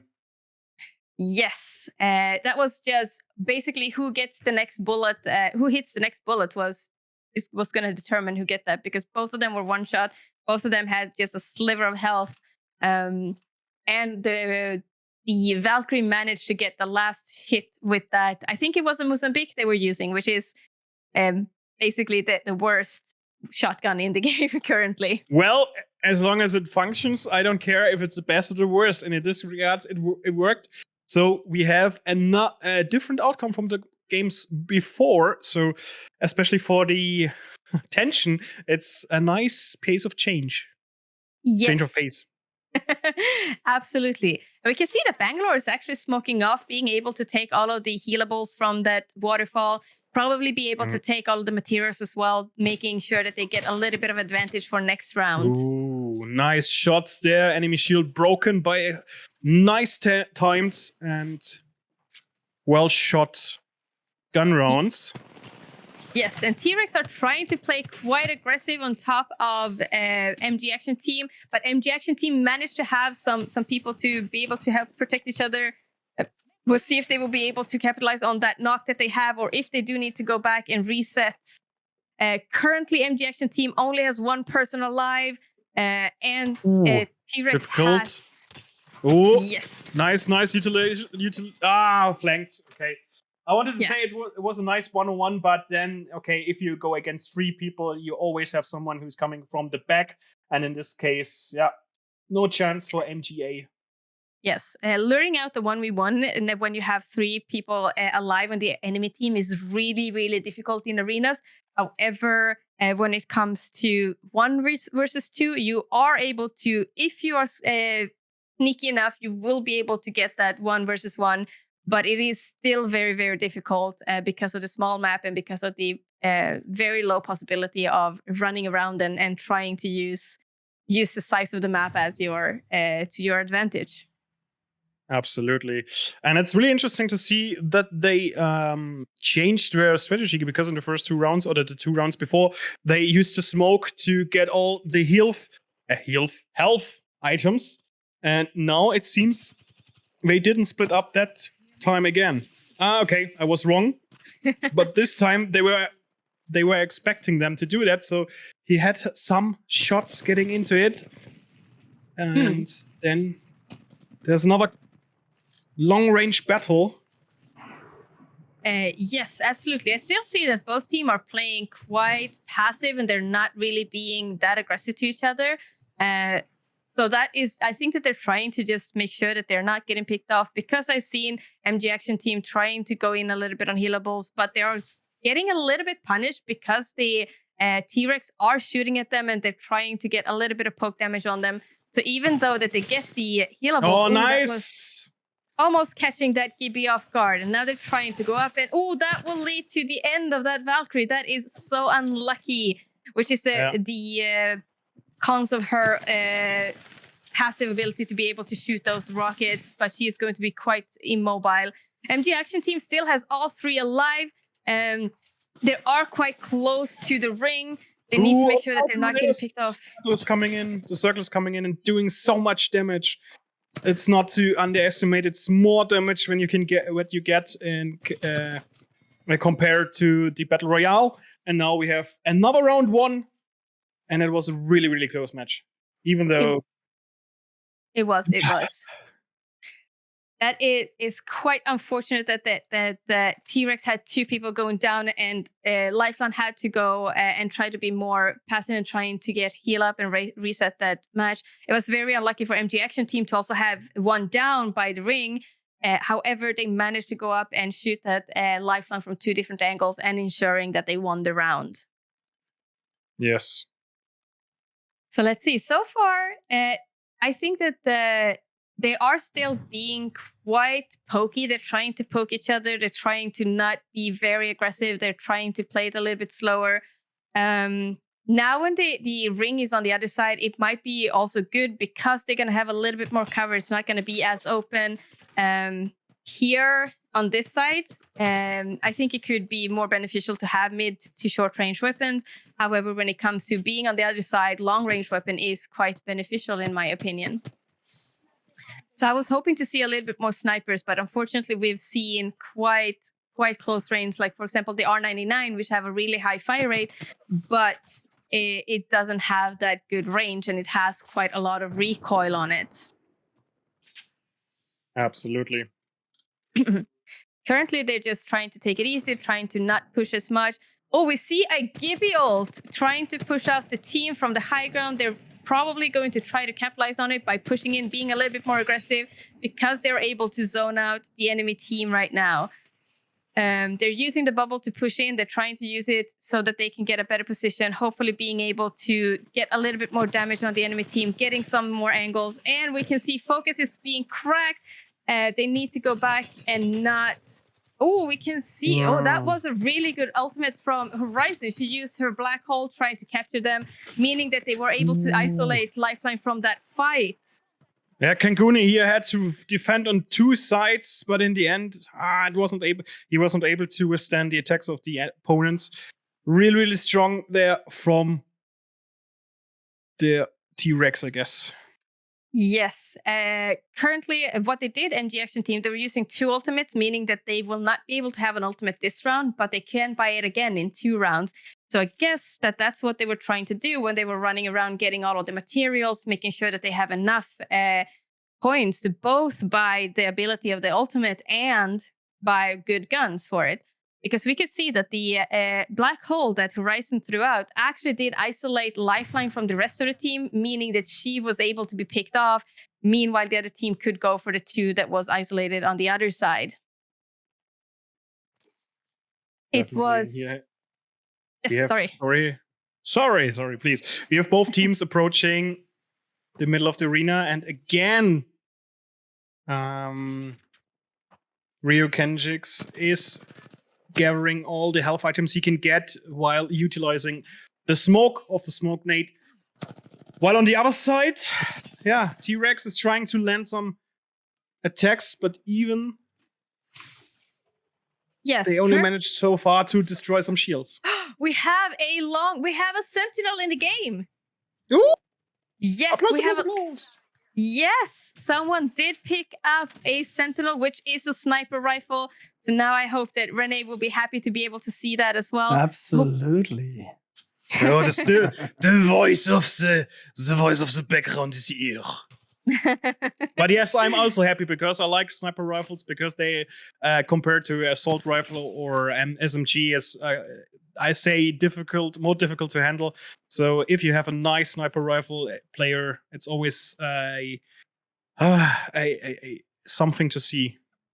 Yes, absolutely. It is also very good in this situation where they have when both teams are on the opposite side, being able to just poke it and use the sniper rifle on the long range is definitely very beneficial. I do think it was T-Rex who got the care package, was able to actually switch out some weapons if they wanted to. But we'll see what happens when the ring actually closes in on a quite open area, because there are going to be a high ground and a low ground. Nice shot there. Absolutely. Shot. He spotted him, but he wasn't able to land a shot. Yes, unfortunately. They're using the Gibby bubble already, probably to get maybe some of the healable items, being able to push in a little bit. And we can also see that T-Rex is trying to aim to get towards the enemy. Oh, they almost got caught up in the storm. They have to move. They are forced to move, and this makes it even easier for their opponents to land any shot because they have the high ground and they have to move in. Yes, absolutely. And we can see that the end ring is going to be in a quite open space. None of the teams are going to have that much cover. Either they can go on trying to challenge that middle piece, which is going to be very difficult, or they can try to get opposite side of the ring. However, it's going to be quite a hard last ring because it's going to be so open. Yeah, and when it gets closer, then the sniper rifle might be a disadvantage because you have a less high rate of ability to shoot bullets, and maybe you have to change to your sight handle or sight. Yes. Here. They are fighting outside of the ring. T-Rex has one person up, and we can see that. I couldn't see how many MG Action team had up, but I think that it was T-Rex who won that round. Yes, absolutely. Astonishing. MG Action team was running away with the wins, and now Wrecking Crew. T-Rex is coming back like a Wrecking Crew and keeps everybody in play and makes it so tension. Delivers such a high tension. Absolutely. They are so even, these two teams, that it is very, very difficult to be able to predict any clear winner now, because it could be anyone's game still. We do know that MG Action team is 1 point below. So if actually T-Rex wins this round, they will win this point as well. So now MG Action team do need to be quite, I would say that they should play quite aggressive. Try to make sure that they're getting an early pick, trying to ensure that they are focusing on getting those early advantages, which they've been actually excelling at previously. Yes, but something happened along the way and they have to refocus and don't let themselves get picked up by their opponent's weapons. And so far, it's still an open game. But they see here the first shots coming in. The first shields get broken. Bangalore loses his shield or her shield. Yes, and we can see that they're still poking a little bit from afar. We do hear actually a Valkyrie from above. Nice shots there. Yes. Absolutely. We can still see the ultimates being pushed. They will probably try to push in with it, trying to get a different angle. We'll see if they were able to utilize this ult as a reposition to get a better angle on the enemy.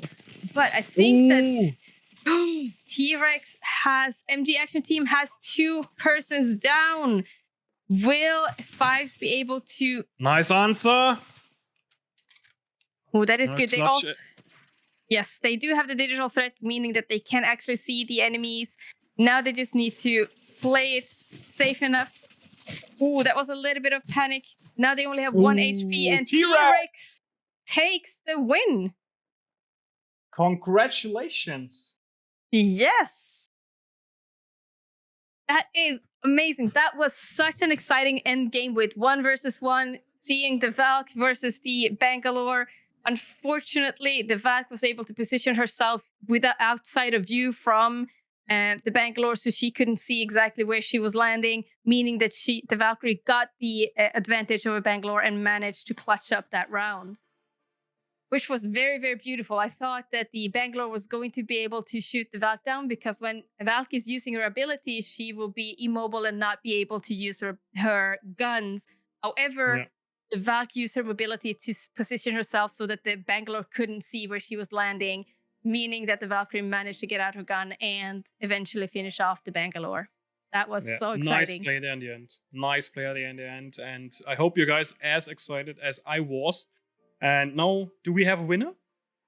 Yes, I do believe that we have a winner. T-Rex has won 2 rounds and MG Action team has won 1. Perfect. So, congratulations. Yes, congratulations. Congratulations. Woohoo! And René is getting whiter by the seconds. Yeah, somehow my picture is not that good right now, it seems. No clue where this is coming from. Maybe just my internet is breaking down as well. So we don't know. Maybe the seller is now finally taking its price and I'm just getting whiter as white. That could be also a possibility. Yeah, but still, we shouldn't focus on me and my whiteness, but that sounds wrong. But we should focus on our winners, of course. And Congratulations to the winning team. I finally said Congratulations. that was a freaking comeback. Yes, it was. It was very even. This last match, it was so even. It was actually also really interesting to see them actually win over MG Action Team when they lost the previous match against them. So being able to take that revenge and being able to utilize and play to their own strength, because I think playing a little bit more passive worked out a lot better for them, to just be able to capitalize on the MG Action Team not being as aggressive as they usually were. And René, this is so white. I need some. Yeah, I know. This is almost like a flashbang. Oh, look there. Magic. Magic. Much better Now we're back. I have no freaking clue. It's a kind of magic. Okay, I have no freaking clue what's happening there, but it seems my magic hand have fixed and solved every problem right now. Yeah, but I'm getting whiter again. What's up for today? I think we have two major things still left. First of all, The interview. Yes, of course. We need to thank, first of all, EA for again providing us the keys to make that happen and make this final happen here. So once again, a shout out. And of course, we need to have the interview later on. But from a organizational perspective, I assume we need to have a quick break before doing that, bringing everybody in, and then we can finally do the interview. Sounds good.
Hello. And we're back again. Hello. Hello. And we have our winning team with us. So Yes, congratulations. Nicely done. Thank you so much. Yes, I'm it was sure. a very impressive last couple of games. Yeah, I mean, it was a stressful comeback, I have to say. I mean, the action team, MG Action Team, we had them in our back or in our focus since yesterday when they kind of dominated the battle royale, so I have to speak. So we were kind of a little bit afraid in the first game where we played against them and lost 1-3, but then I mean we actually managed to get the comeback, so pretty nice. I think we all are very happy about this. And also you got your revenge. Yes. So what was the change in strategy from the first time you met MG Action Team to now? Like, what were the changes you were doing to be able to win over them?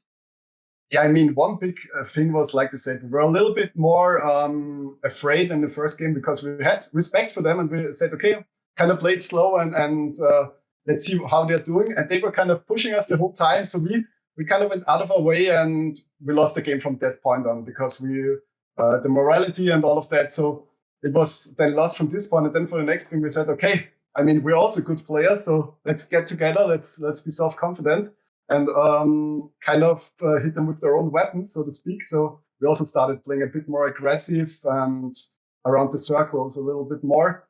So we kind of mirrored them a little bit, so I have to say, and it worked out quite good. Yes, I also saw that you guys were alternating Horizon and Valkyrie quite a lot. When did you decide to go for Horizon? Why did you decide to go on Valkyrie in certain games?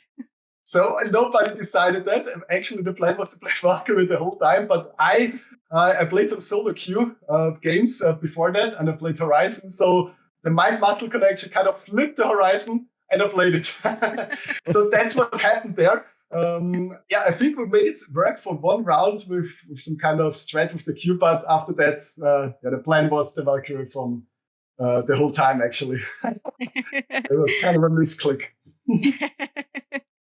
Yes, because I was actually a little bit wondering in the first time when you were playing on Overflow, so you were playing on Drop-Off, and you were using Valkyrie, which is with the, of course, with the rockets. I was thinking, like, what was your reasoning for choosing her there? Because her rockets can hit a lot of scenery around you and actually damage you as well. So I was actually quite wondering about that. Yeah, so the thing is, I actually have never played Drop-Off before. So it was the first time. And then after the first few rounds, I saw that the kind of the middle spot, the pit right there, is kind of the hotspot area. And there's this one big pillar where everybody is kind of hiding behind. So most of the time, 2 teams. And I managed actually to get some good hits off with the cube behind this pillar and kind of stun 2 guys. So I think that it also managed us to win some rounds there in the end. So I think it was actually a quite good pick. But like I said, Valkyrie is my comfort pick. So that's also the thing about what I was going for. Yes. I also saw a lot of Bangalore going with the smoke. I saw that you were utilizing your smoke very, very well. Unfortunately, in some fights, I noticed that the enemy team did get a digi-threat to be able to counter that. But have you played a lot of Bangalore before? Because I see a lot of skills in those smokes that you were doing. Yeah, I think yes. Also, Bangalore is my main. I like to play. Do you see? I have our heirloom on our pretty good skin. So I manage how to smoke when to have cover. Sometimes to covering if they have take the pick to shoot of us. And it's why it's a pretty good advantage. And each time in the last match against the team, at the first time, I choose to go to the loots first because we can have a lot of loots if the match is lasting or take long. So it was my point. Yes, I think that was actually a really good strat. I think that being able to pick up those healables was very useful for you because I saw that there was a lot of more passive play in the beginning, and then towards the end, it was a lot of aggressive. Did you have decided on any strategy of trying to play quite aggressive in the end game, or did that just happen naturally? No, yeah.